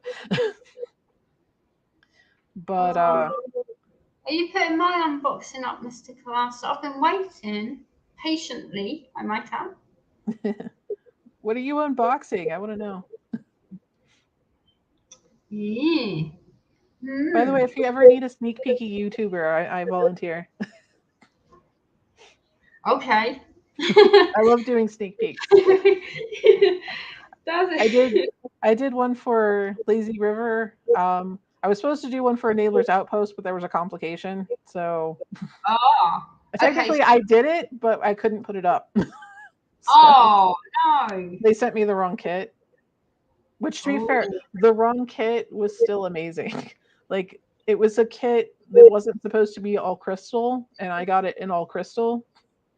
Oh. Which is actually by the artist I was just talking about earlier that was a fan of mine. So. Oh no! Like, she's not like a super fan, but she's a fan, and I'm like, that's really cool. A super fan? I don't think I have super fans yet. I'm okay. I don't know that I want a super fan. I'm okay with that. Not me.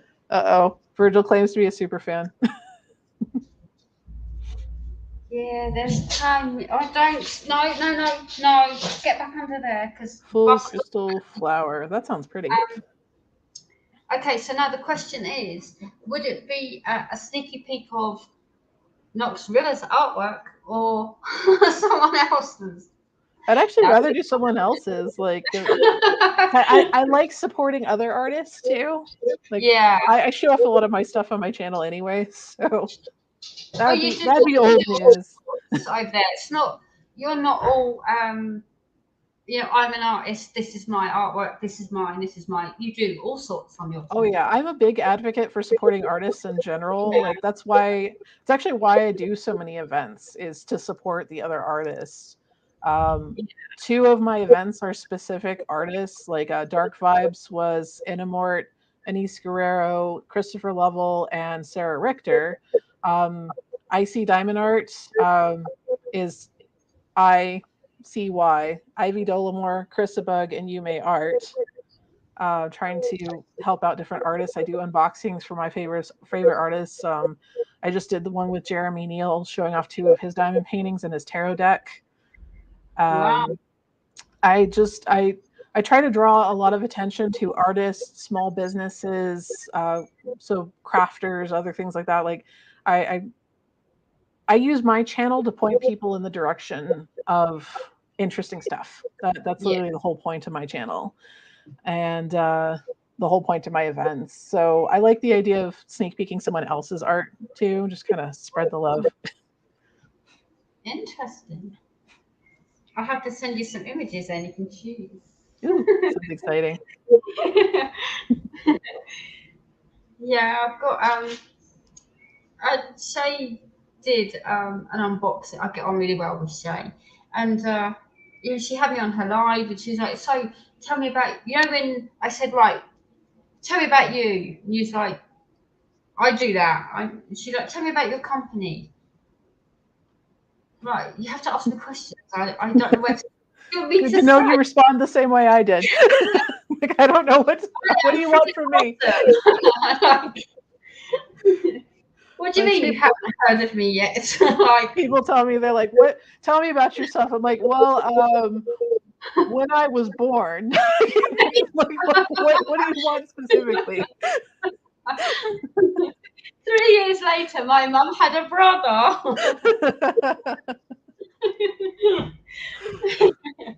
Oh my gosh.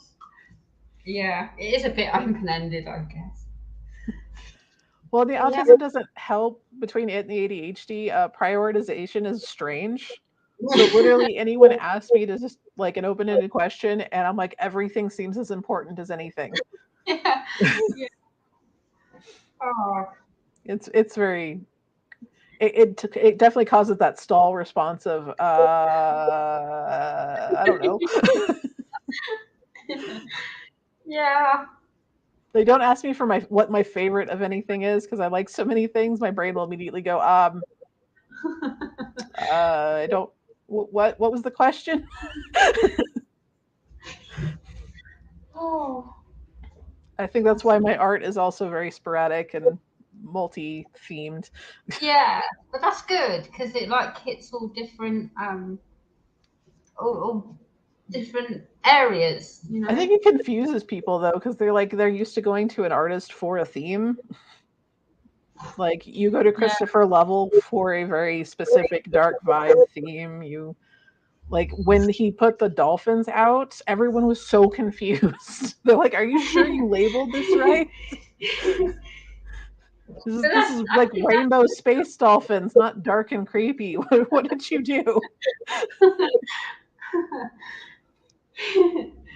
At least I confused everyone at the beginning, so no one expects anything. Maybe that's why I got asked to do the hunky guys. They're like, "You do everything. You could probably do that." Yeah.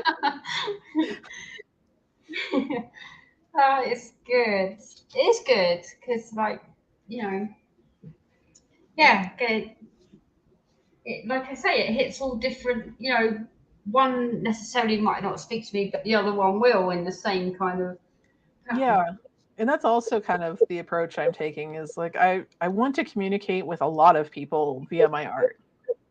And if I keep doing the same art piece over and over again, there's a whole chunk of people who aren't going to get any sort of vibe. Yeah. And I don't expect to be able to like hit everybody. Like, I know some of the detriment of doing the art the way I do it is, I know in some cases I'm not as popular as some of the other artists. I do unexpected things. I don't stick with a theme, like, other than, again, the vibrancy, and it does sometimes tone my numbers down. But just like my YouTube channel, I'm like, I'd still rather be authentic. Not saying the others aren't authentic. It's just my authentic doesn't vibe as well with a larger crowd of people. But when it does vibe with people, they get really excited. So I'm like, that means more to me. I'm okay with that. Yeah. Yeah. And on Monday, I'm working through it now because obviously got the weekend now ready for Monday. But yeah, I've got a load ready to go. Just got to put it in video and title it all, and it's work, but Oh yeah, I'm it's sure work. it is. I'm like, yeah, I I love definitely it. appreciate it. It's so fun to see everything up on the website. Like, it's very Yeah, exciting. I try to do Instagram and Facebook and YouTube. All over, but it's work. It's a lot of work. Well, if you ever need help with social media advertising, I'm willing to. Like, I'm Yeah, already on it anyways, so yeah, that's good. It's just a lot. yeah. It does take a lot of effort. Like, Orders coming in, and as well as just like need to yeah, breathe. I think that's where I was this week. I'm just like everything's going up and everything's going well, and I needed to step out because again, the way I cope, I keep going, next thing, and if I stop, the depression's going to get me. yeah. Depression will always get you. So I've just had to step back, feel the low for a minute, and go, hang on, Cindy, you're actually doing it. Like, stop worrying about what if and who when, and Yeah. you're doing it, and you're doing it. So And I yeah, definitely I've held on to a concept that's helped me because I would obsess over every little thing I was doing. I still do. I slip sometimes, but um, I pretty much have like a mental mantra of when I start worrying about something, I'm like, can I do something about it right this moment? Right now, sitting here, can I affect what I'm worried about? If the answer is no, then I work hard to try to calm, let it go, and do something different to distract myself that's relaxing. And eventually, I actually train my brain to let go of a lot of worries. yeah, It drives some of my friends nuts because they're stressed out about something. I'm like, well, can you do anything about it? And they're like, no. I'm like, then deep breath. Take a deep breath. Like, it's okay to have the worry, but don't let it eat you. Keep it in mind so that when an opportunity to do something about it comes up, you're ready to take it. But don't let the worry sit and just gnaw at you. yeah, It takes a lot of practice. Like, it's not something you can do right the first time, but you can retrain your brain over time to at least slightly calm down from it. But I understand it. Like, I do the similar things. Like, the more I stress, the more I want to fix everything, the more I just keep going and going and going until I crash. yeah. And That's been so, my way for the longest time. But like you say about retraining, when the good night, negative Julie. when the negative thoughts coming in and taking over, sometimes you just have to sit and go, yeah, okay, Hmm. and then move on.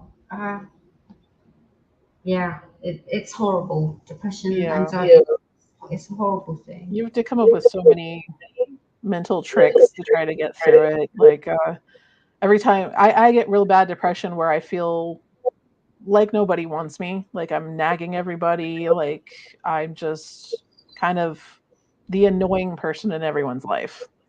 And I'm not accomplishing anything. And I'll have to sit and actually think about it from a third person's perspective. Would this third person feel annoyed by what I've done? Not really. Would this third person feel impressed by what I've accomplished? Probably. Like, so if I'm looking at it from an outside perspective, or I'll look at it as though I'm still me and the other depressed person is the third person. I'm like, would I be mad at them? Would I hate them? Like, all these other things. I'm like, no, I would be taking care of them. I would be proud of them. I would do all these things for them. And I'm like, well, that person is me. Yeah, So it's it takes a lot of effort, and it is literally tricking my depressed brain into trying to understand the thoughts are not real. You can't just decide to not be like, for one thing, people are like, don't be sad. I'm like, I'm not sad. I'm depressed. yes, that annoys me so bad. Why are you so sad? You've got two gorgeous boys, a nice house, and you're running a business. That's not what it is. It annoys me so bad. Yeah. I went through so much emotional trauma as a kid that I spent a lot of my adult life learning to identify my different emotions, feelings, mental stimulus, mental reactions, so that I could then work with it more realistically. It took a lot of unlearning some bad behaviors from what I picked up from family and school and society in general, and just and now I have the fun thing if I meet a new therapist, for example, they're like, well, you're so self-aware, I don't know if you actually need me. I'm like, it's like telling somebody who's carrying a boulder, you're really strong, I don't think you need my help. I'm like, but I'm tired. Yeah. Just because I can carry the boulder doesn't mean I should have to alone. I need help. And I'm Yeah. like, the amount of therapists that don't understand that. And I'm like, why are you in this profession? Oh, But like, yeah. I tell people depression is more like carrying the boulder. I'm not grieving. I'm not sad. I am tired. I am exhausted. I'm carrying something heavy. My body is shutting down. My brain is shutting down. And all I can do is trudge. Yeah. You're carrying a boulder. I like your analogies. They're awesome. Yeah, I live on analogies. It's my best way of communicating with the world. My verbal art. I'll just message you and go, oh, I don't know how I'm feeling today. Give me an analogy. I got you back for that. That's not how I'm feeling. Try again. Hello, Lee. Oh, YouTube didn't notify you. I know, you missed Monday as well. People have lives. I get it. Oh, Joe was nice enough to message other people that we were doing a live. Thank you, Joe. I just got the alert. Get over it or pull yourself together. Oh yeah, I hate that too. Yeah. Yeah, I actually really hate also in their I know it's a strange thing but people try to compliment me by telling me how strong I am, and I'm like, I hate that. I'm like, there are a lot of times I don't feel strong, and telling me I am strong makes me feel like I have to be. Like I've got to hold up your perception of me. And I'm like, I'm okay being weak sometimes. I've been through a lot. I've been broken by a lot. I'm allowed to be broken. Yeah. I'm not strong. I can be persistent, but I'm not strong. Yeah. My mum was a mental health nurse, and she said, "Oi," she said, "I have like mentally ill clients who haven't been through half as much as you," and it gave her a whole new appreciation why I didn't go down the drug route or the booze route to like cover up all of that. Because I did it all sober. I don't know how. Yeah. And with these guys, they were all, oh, you're an inspiration, and it's hard to hear that, isn't it? Yeah. For one thing, it puts you on this pedestal that gives you too much responsibility. Like, yeah. at some point, if somebody is inspired by you, thinks you're strong, thinks you're great for what you've been through and how you've accomplished going through it, that means you're not allowed to fail anymore. And I'm like, but you're going to. Like, it's inevitable with these things. You're going to fall apart. You're going to backtrack. You're going to lose progress. You're going to shut down. You're going to do any number of things, and that's okay. Like, it doesn't mean you're less of anything.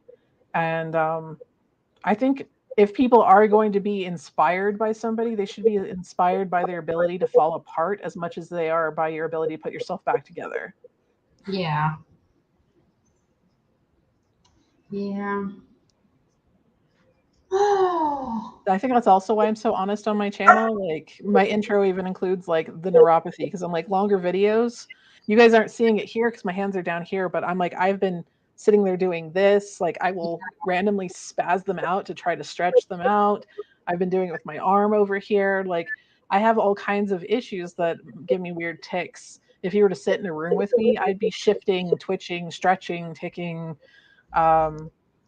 like all kinds of things that don't make me look normal or healthy. I'm like, I don't want to hide that on my YouTube channel. Like, I'm twitchy. I have pain problems. I have videos where I'm like, I'm sitting down. You're not going to see much of me. Virgil's helping me because my back gave out. Like, I don't want to be perfect for everybody. I'm not going to be perfect for everybody. I refuse. Yeah. I'm me, and that's what they get. Good days, bad days. Well, in the end, I think that's where a lot of people start messaging me about their chronic pain and stuff. Is they're like, it's nice to see someone be unashamed of what they're going through. Yeah. And I'm like, you guys have been watching me drink out of this too. My medicine gives me dry mouth really bad. Which I'm not entirely certain if you've heard me burp on here too with my microphone, but I'm like, I also have weird esophagus problems. I am a mess, guys, like a mess.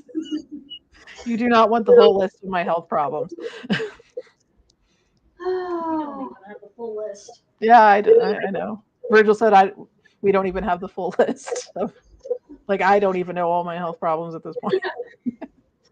But I appreciate you, because I remember I came across I can't remember if we were chatting about art first, then I came across your channel. I can't remember which way around it was, but I went and had swapped channels before signing on with art. Yeah. Because my Facebook Messenger shows a swap of links. Probably. And then you was like, within you have your little tuny bit, and then you're like, right, I have neuropathy, and you go straight into it, and I'm gonna be here or I'm gonna leave, and I think that's awesome. You're not bowing down to get numbers. You're not selling your soul. You're being you. Oh, my dog. Well, I did the YouTube channel so I could be in the community via video in a way that I like. And Cindy ran away.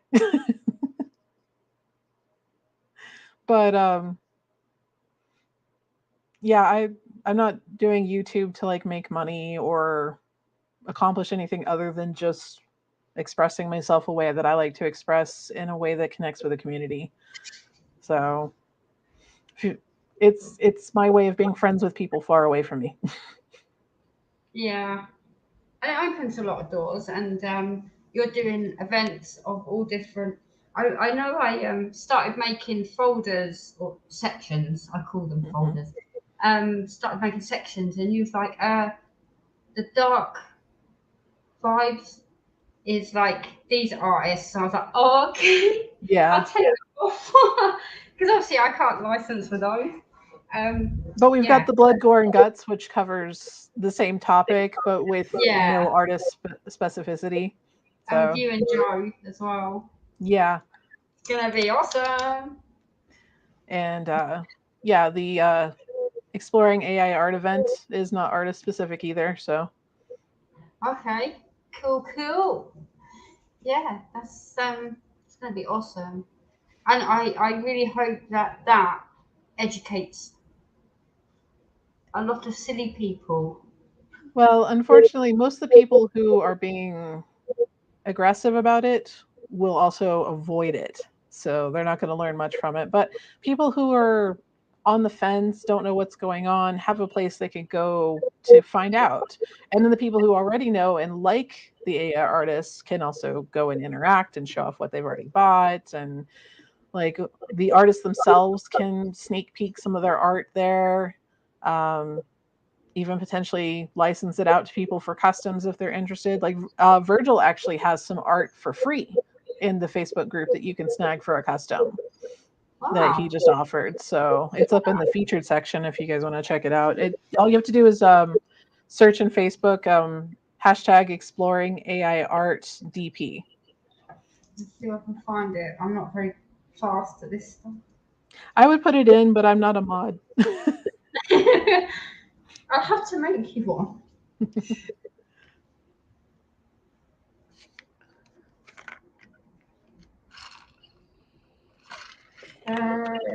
Yeah.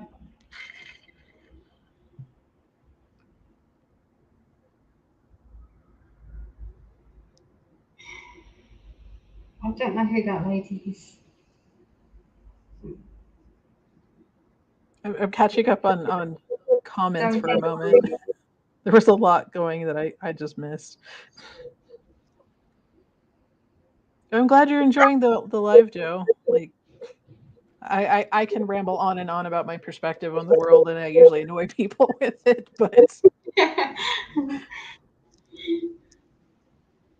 I think it's awesome. Yeah, everyone said how they're, enjoying that.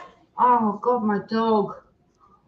yeah, Sharon, I have to be careful in the kitchen too on my bad days. Like I've cut my hand or dropped heavy things on my foot. So if I'm having a bad pain day, I don't cook. Virgil takes over, or we eat out or do leftovers. Like knowing your limits is a good thing. Stop. He won't. Oh, can try. Dogs are going to be dogs. He's a little Westie and he's got a bark on him like a Great Dane. Yeah, I think that's like a small dog thing. Like they have to bark real loud. Syndrome. The postman turns up and he's like, "Oh," like looks at the dog. That's not what he sounded like. Yeah, I've had small dogs before, and they were always just like, woof, woof, woof. Where did that come from?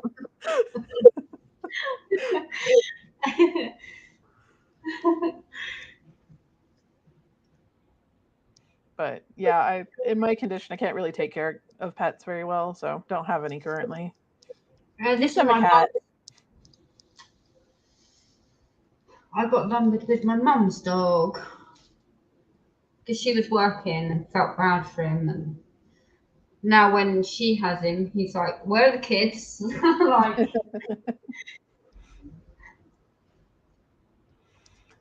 but yeah, I love pets. I'm not great at taking care of them right now, so we had adopted an elderly cat some years back, and when he passed away, we just decided that we were going to be done with pets for a while. I think when the time comes that he goes, I'm done. Because, yeah, the tiptoeing on the laminate flooring. Oh, you can hear him pacing, so I have to come running downstairs because he needs to go out. So. Yeah, that's part of my issue with having dogs is like I have a backyard where I am, but it has weeds that produce a lot of goat heads. I don't know if you got them where you are, but they're these little dried pokey things. They kind of look like jacks, like from the game with the little metal bits in the ball. But they're almost like little wood sharp pieces, and they've got a little bit of a chemical on them that burns when they stab into you. And they're all over the place. They're very common where I live. But we can't get rid of them in our backyard, so I couldn't let a dog out back there. So I'd have to specifically take them for a walk, and I can't walk very well, so just enjoy other people's dogs.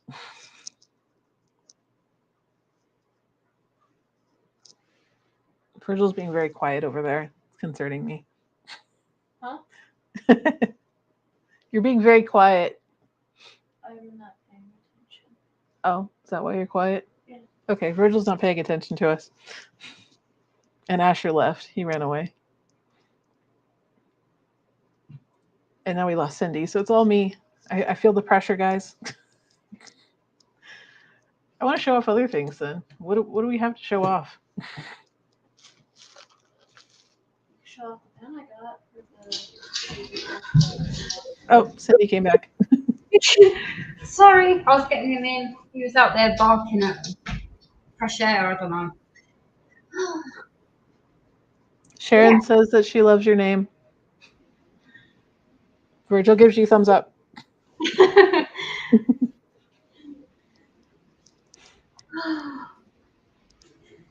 Yeah, so what's next?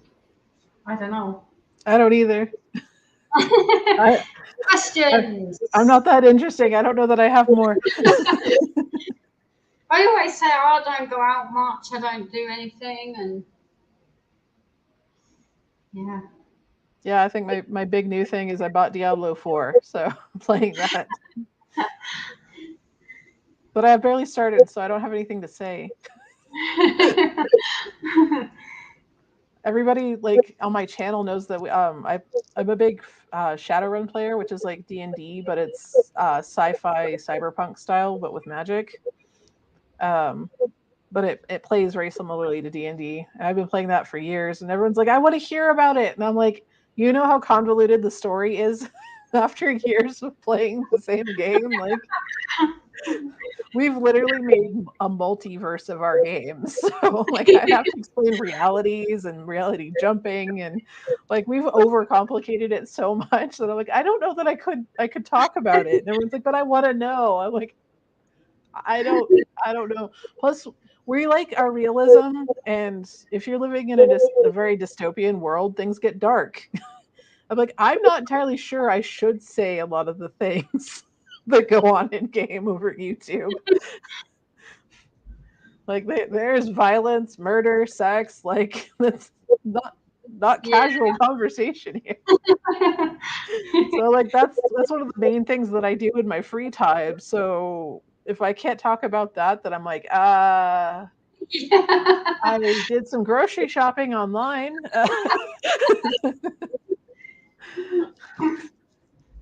I helped Asher learn to read books. My youngest is both my kids are autistic as well. My youngest is the most obviously affected. I think everyone's equally affected, but Virgil and I pass more for neurotypicals than he does. But he does. His main problem is he has trouble with speech. He doesn't communicate very well. His speech level is probably at the equivalent of about a 3-year-old, and he's about to turn 14. He, however, does know larger words than a 3-year-old, so that's kind of an iffy. He talks about as much as a 3-year-old, but he has a vocabulary that could be closer to his actual age. It's just knowing where to put it that confuses him. But because of that, teaching him to read is actually an effort because it involves language. But it's something we've been working on for a while, and he's getting so good at it. But now we're reaching the point where he's losing confidence in himself for some reason, even though he's good at it. And so now he doesn't want to read as much. He loves the books. He loves being read too. I've read so many books over the years. I actually think I could be like an audiobook voicer. I don't know what they call those. Voice actor. But only for kids' books, though, because I have a kid sing-songy tone now. But yeah, those are the big stories of my life, like teaching Asher different things, or Virgil and I ranting about other things and talking each other out of spending money we don't have. My life is in a small little world. Wow. You got it all going on. I don't know. Like, it's both busy and not. Like, I can spend a lot of time doing things, but it's like I'll be handling social media stuff for my events, for example. And I'm like, I can spend 2 hours doing something that, as far as everyone else's perspective, is just a quick update post.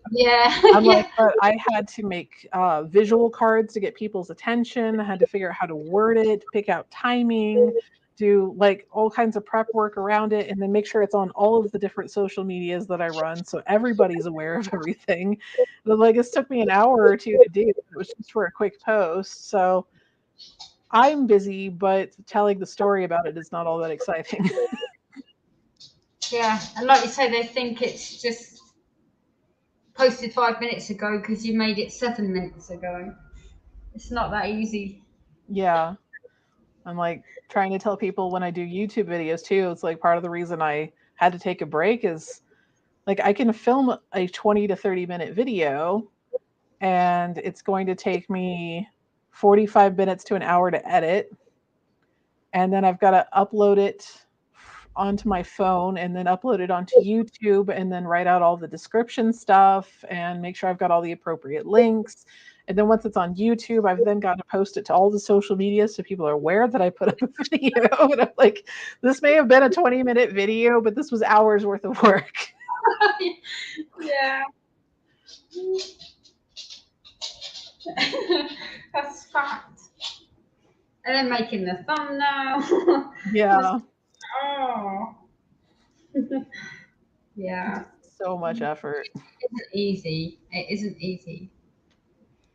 I mean, I've made some shortcuts for myself over the years to make it go faster, but it's like it still takes time. There's only so many shortcuts you can make. Yeah.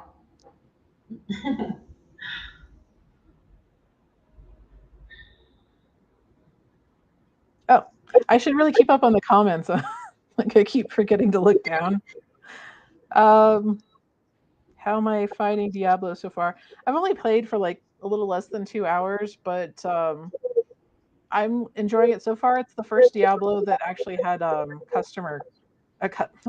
custom character creation that I've like. You don't just pick male, female. You actually get to do like the hair and the makeup and like design your character, which is kind of nice. So far, the game mechanics are very similar to Diablo 3. So if you've played that, I'm playing on Xbox. It might be different on the computer. I know they do different things for PC. But Xbox was easier on my hands than the PC. So I have to take that into consideration.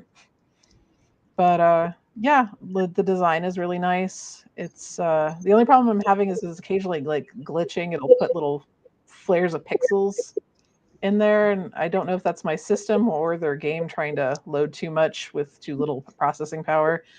Technically, it was made for an Xbox generation ahead of mine, but I don't have the money to upgrade, and honestly, I don't play enough video games nowadays because diamond painting sucked my attention away from video games, which is impressive because I was a huge video gamer.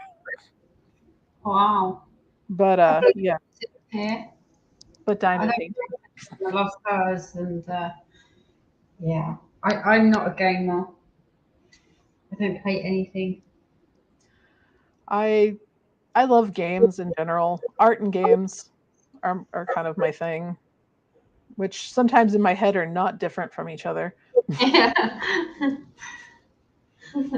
It's all just interacting with the world in creative ways. But even diamond painting now is taking a bit of a break because I'm getting into doing more digital art. So Yeah. I'm going a lot slower with my diamond paintings than I used to. But pumping out a lot more art than I used to as well. Well, I don't know that I'm pumping out more of it, but I feel like it's getting better quality. Like a lot of it was far more AI than my own edits. Now it's that percentage is starting to shift. Yeah. Well, yeah, and it must be hard because obviously you're an artist and you enjoy that. You enjoy that process, and it pays off. For me, like turning it into diamond painting. Yeah. It pays off. But it is a hobby for you. So you've got your diamond painting hobby, your gaming hobby, and it's like, well, which one I have should I do? so many hobbies. Yeah. So many hobbies. I've got like miniature kits I want to put together. I've got resin kits that I got from Craft Kitsune that I haven't done yet that I want to. I work with the polymer clay. I occasionally do the acrylic paintings. I do pencil drawings, watercoloring, video gaming, Shadowrun. What other hobbies do I have? Photography. I still do photography sometimes. That one's kind of been pushed off to the back because I like going out and taking pictures, and that unfortunately requires me to be a little bit more physically active. Yeah. But oh, and then I do singing and I have too many hobbies. Like I collect hobbies. I've told people for years my biggest hobby is collecting hobbies. I think over time we've all had different things that we've done, but for me, diamond painting just stuck. This is the Yeah. longest hobby I've had consistently. Yeah. I think technically the longest hobby I had consistently was when I used to play Magic the Gathering. But that wore off. I actually have a bunch of cards I'm going to go through and sell now. Like, it's been so long since I've played it that I know I'm not going to go back. I have to be careful because I will stop doing hobbies for a while and then go back to them. So I have to make sure I don't get rid of all my stuff if I'm not actually done with it. So I've been holding on to all these like Magic the Gathering cards for years, going, am I gonna pick this back up again? Is this not? I'm finally like, nope, I'm done. It was fun and I still love the concept, but I'm done. Yeah. When you want to do all of them, how do you decide? Yeah, how do you decide which one's going to win for the next hour? Sometimes it's easy and it's like, okay, my pain levels will allow me to only do one thing. So that's the hobby I'll do today. And then other times where I'm like, I feel better. I could do a bunch of things. What do I do? Yeah. And then sometimes I don't end up doing any of them because I hit that freeze. Because again, we're back to that prioritization problem I have in my head. They're all equally important, so I can't do anything. I just end up scrolling Facebook on my phone, never making a decision. I hate those days. Yeah, see, that's why I'm glad I just diamond paint. And yeah. I don't have that. What should I do today? Adult or diamond paint? A diamond paint. Thank you. Don't want an adult today. Sometimes I kind of plan things out. Like, if I'm feeling well tomorrow, I will diamond paint, play a little Diablo, and work on my art. I don't pick what time, like, or what order, because then I'll stress about it. It's just like, my plan is I'll basically give myself my optimistic. I would like to do all three of these things today, but I also give myself grace that I'm happy as long as I get one of them done. So, because I never know what I'm going to be like day to day. Like, too many factors and too many issues. As I've stated before, I'm a mess, guys. You're not. You're awesome. I can be an awesome mess. Diamond paint gamer hunts trophies. I don't understand gaming, but yeah, she my kids were impressed with Jen and her trophy collection.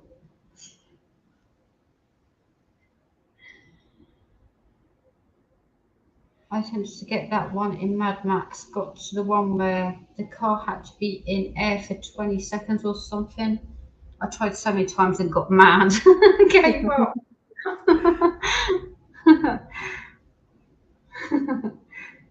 Platinum trophies, that's the one.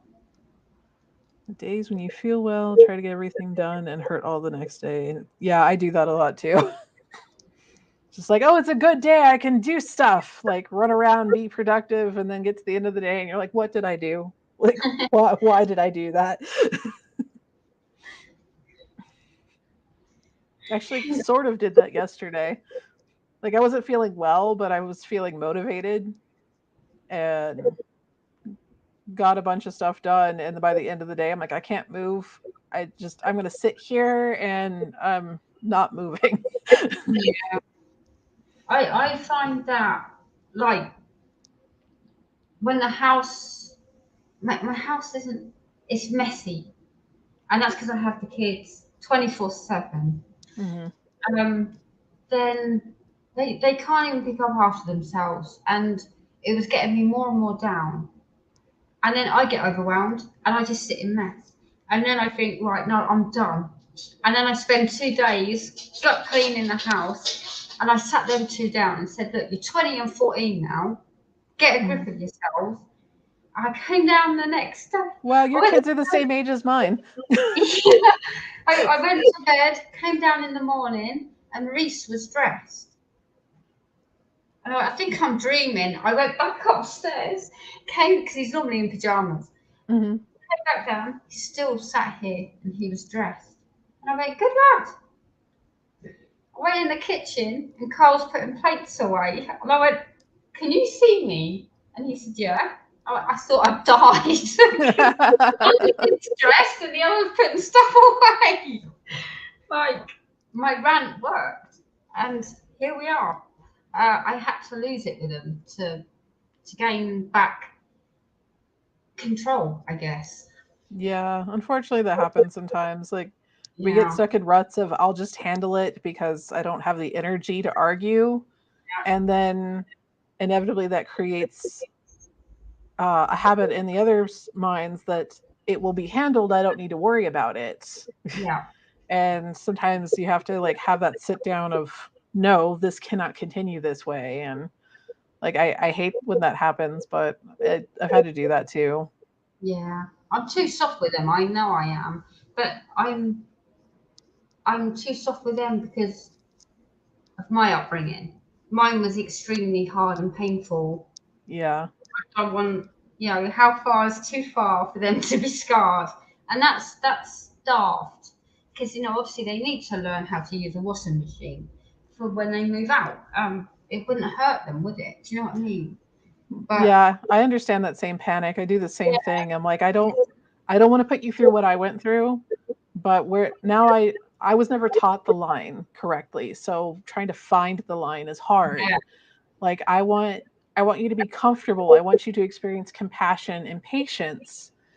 But how much do I offer before it creates complacency?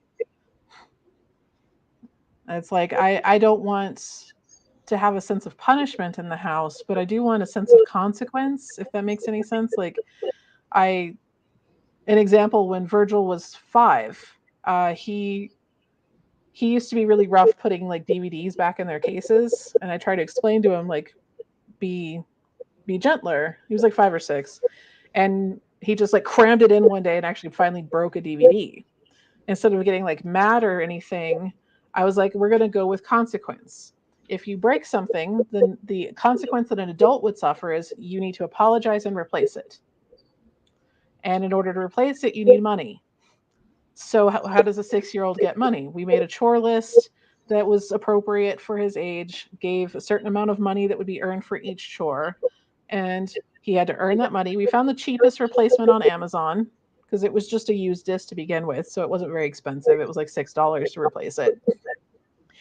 And had him go around doing what he could pick whatever chores he wanted to do on the list, so we didn't force him to do anything. And his dad even tried giving, because his dad and I split up ages ago. His dad tried giving him $6. I'm like, that undermines the lesson. Keep the $6 for yourself. I won't accept it for the DVD. And he was excited because I have $6 now. And then did the little chores around the house till he earned $6. Got him on the computer with me, had him make the purchase of the DVD. It was my former husband's DVD. So he gave it to him. Like, here you go. I replaced it. I fixed it. He was so excited to have done it that way. He never broke another DVD, was a lot more conscientious of it, had a better concept of the value of money, the effort it takes to get it, the respect for other people's property, and I never had to get mad at him.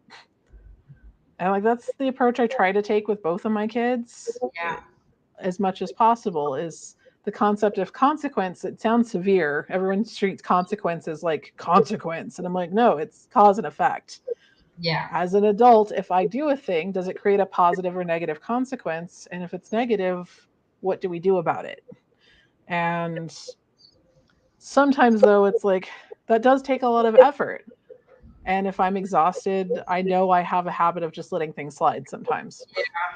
And then that comes with consequences too that I have to deal with. yeah. And I think that's my problem. I think I'm way softer on them than my mum ever was with me. But I just lost it. I lost it. Um, Cole wants a game, and I said, "Well, how much is it?" He said, £60. I went, "Well, I'm not paying for it. Why would I pay for it?"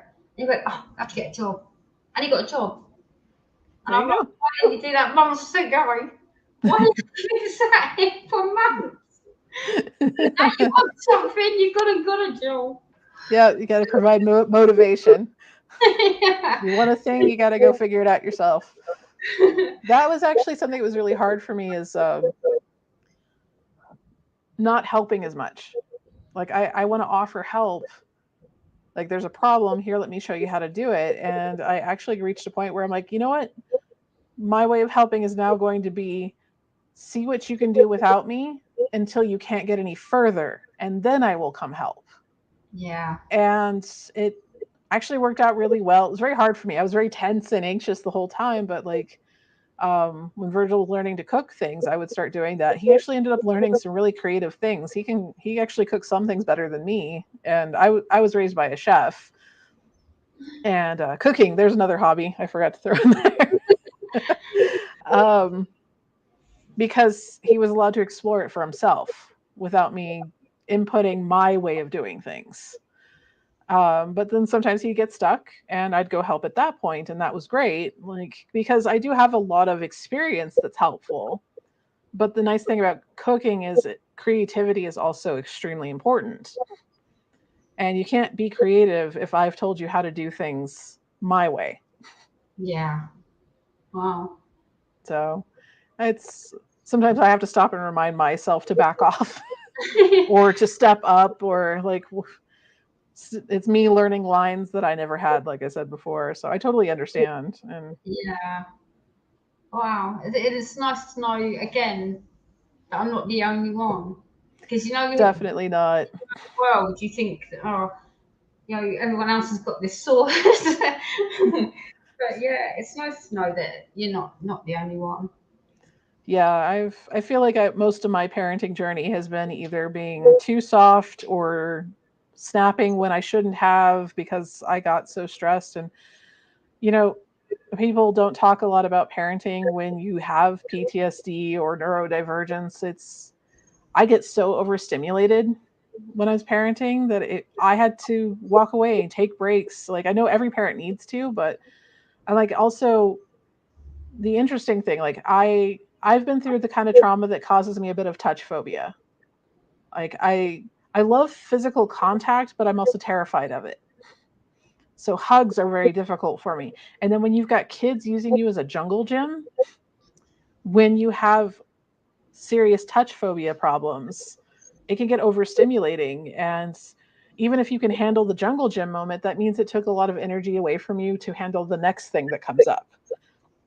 And I don't think we talk about it enough. Like, again, we have the perfect parenting concept way too much. And I'm like, I screwed up as a parent so many times. And I don't know a parent that won't. Yeah. Like, we don't know what we're doing. We're doing our best, but we don't know what we're doing. Yeah. My mum always used to say to me that I'm putting my issues onto Carl, because Oh, good night, Joe. he would be all like, I was convinced he was depressed, and Mum's like, yeah, no, I don't see it. And she would think that I put my issues onto him, and I had to learn to step out of that. Yeah. I've got an open door policy. They can tell me anything. If something's bothering them, they can come to me, and they do with 99% of the stuff. But I just have to learn to step back out of, stop putting my stuff onto them, or what I think they suffered from as a result. They have to tell me. So. Yeah, I remember when Asher was a toddler, like, he'd be having meltdowns. We didn't know he was autistic at that time. And my mother would accuse me of coddling his tantrums. And I'm like, he's not my first kid. I know what a tantrum looks like. And this is not a tantrum. I don't know what it is, but this feels more like a panic attack than a tantrum. And she would just accuse me constantly of coddling the tantrum. Don't let him get away with that. He's going to keep throwing them. If, like, all the advice you get from toddlers having tantrums. And I'm like, this is not a tantrum. Like, I don't know what it is, but it is not a tantrum. And sure enough, he gets diagnosed with autism, and they're like, this is a meltdown. It has to be handled differently than a tantrum. I'm like, well, I've been handling it this way. And they're like, that's exactly how you should be handling it. I'm like, yes. Like, Mom, you didn't know what you were talking about. I'm like, I didn't know it was a meltdown, but I was paying enough attention to him to know that something else was going on. And I was getting all the old advice like from parents of, be hard on them, don't let them do that. And I'm like, I don't think being hard on him is going to help. Like shutting it down, like stop it right now, you can't do this. I'm like, that won't help.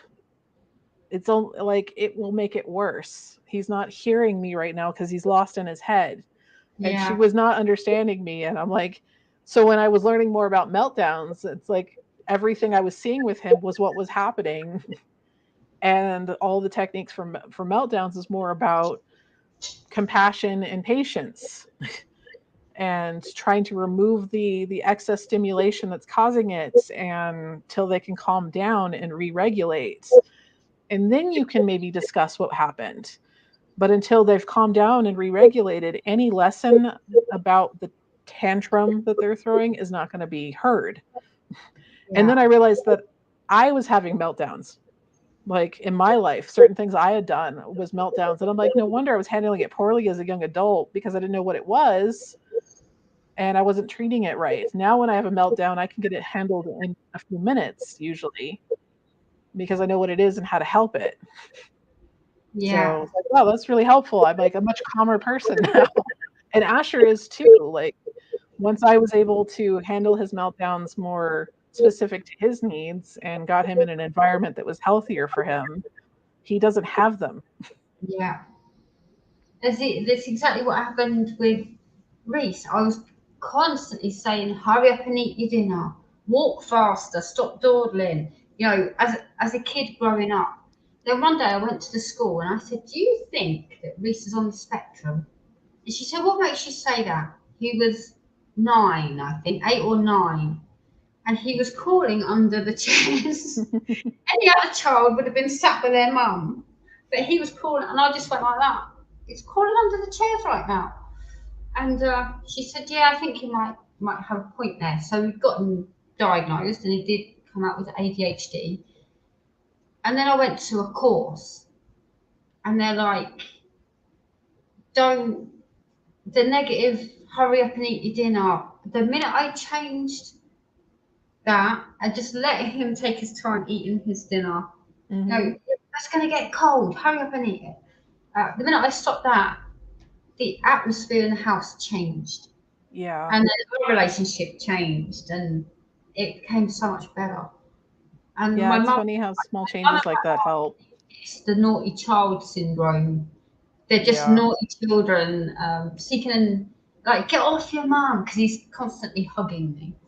Get off your mum. Like, she doesn't get it. And he needs that sensory overload, doesn't he? So yeah. And it's like, once you understand that too, it's like, if you, like in my case, I couldn't handle all the touch all the time. I found other ways for them to get that same sensory stimulation. And not so much that I never hugged them or anything, but that we could tone it down. So it wasn't as intense and always constantly going on. It could be a little more consensual on both sides to it. And they could still get their sensory needs met. Yeah, Reese is huggy. And like in the hot weather. Yeah. Oh, I love you, but go away. Yeah. Yeah. Parenting, honey. Yeah, it's a challenge, and it's definitely something that will keep you on your toes. Yeah. Yeah. My oldest is 20 now. Yeah, Virgil's about to be 20 in a couple weeks. On Monday. Yes. And then Asher will be 14 at the end of July. So our kids are the same age practically. That's so weird. Yeah, Reese is 15 in December.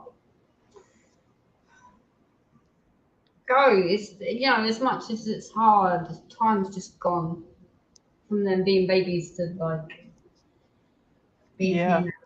Feels both like it went really fast and really slow at the same time. Especially when you're like, are you leaving the house today, please? I think I've been going slowly insane because they're up all hours and they've got no routine and they're not working, they're not going to school, so what's the point? But Yeah, we're getting I there now. homeschool Asher. Virgil has a job, so Yeah, hopefully things will go back to somewhat normal now.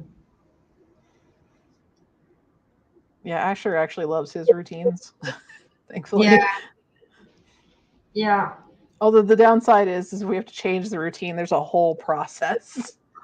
Like, we can't just wing it. Like, we have to fair warn him, talk him through why, give him alternate choices for things within that change. Like, if we have to like go drive to pick up dinner and he has to come with me, he's cool about it now, but it used to be he didn't want to get in the car because this isn't when we get in the car. So I'd have to explain why we're getting in the car and have him focus more on where do you want to get food. Like, instead of focusing on the fact we have to drive somewhere when he didn't want to, I had to give him control over picking the food out of a couple of locations. And that way he was more focused on the choice than the change in the activity. But it's still like a process. That's the downside of the kid who likes routine. Yeah. When I was a student nurse, I said to Reed, and it's so strange, and I said, I'll be home early and I'll pick you up from after school club. Well, traffic and everything, I was late home. So my mum went and got him. And he was in this clubhouse thing, screaming that his mum was a liar because it wasn't me picking him up, because I said I would pick him up. I've lived that one as well. Like screaming the building down. My mum's like, it's so embarrassing. Yeah, Virgil and I came up with a code word. I'm like, if I say I'm going to pick you up and I end up having to send somebody, I will tell them the code word that they can then give you so that you know I did in fact send them to come get you. He's sneaking off again. Yeah, good God. It's just snuck in, took his switch and gone again. Honestly, I'm probably going to have to go too. It's about time I need to start. Yeah, we've been here nearly 3 hours now. I know.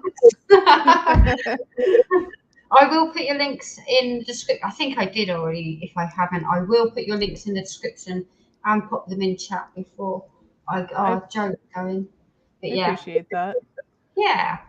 And I will catch up with you on Instagram or Facebook. Facebook is fine too. I use both of them the same amount, so well, you've got that down. I don't. I'm always like, and Instagram. I'll just switch over to messaging you on Facebook from now on if that's easier for you, because it really does not matter to me one way or the other. Yeah. Thank you for joining me. Thank you for having me. Yeah. Thank you so much. I look forward to seeing the Monday thing. Like, I want to see how it goes up. No pressure, Cindy. You've got to do it again. That's going to be awesome. And thank everybody in the chat for joining us. I'm sorry I'm terrible at reading the chat. I get distracted by talking. I am a talker. Don't get me started. I don't shut up. All right, so I'm going to take off. Bye, guys. It's nice hanging out. Thank you. Oh, now you got me. Ta-da. We'll have to wait till the 3-hour mark. Oh, right. Yeah, there you go. Let's see if I can grab links. We'll still going then. YouTube.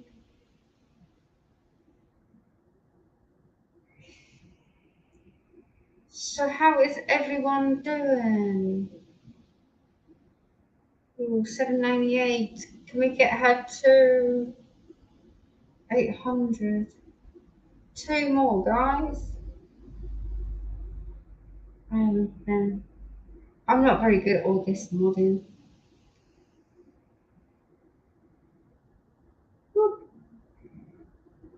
I will put them in the description box as well. So, all good. Oh, it's getting warm again, but if I open the door, all the moths and that are going to come in and it's going to be horrible. Yeah, so there you go. That is a Fanatic Friday with friends and with Knox River. As I said earlier, this week's releases will come from Knox River. Yeah, I've got quite a few artwork ready to go. But I'm gonna go. I need tea. Did you notice I didn't disappear? Didn't make tea? Yeah. I need a cuppa now, and I'm gonna sit here and diamond paint for a little bit before I crash. So, thank you for joining me. Monday, 8 p.m. I will be back. I'm gonna try at some point. Okay, now we're dipping in and out, are we? Awesome. Okay, guys, I'm out of here. Thank you all for joining me. Thank you on replay. Let me know you're watching it on replay by #replay, and I will see you on Monday.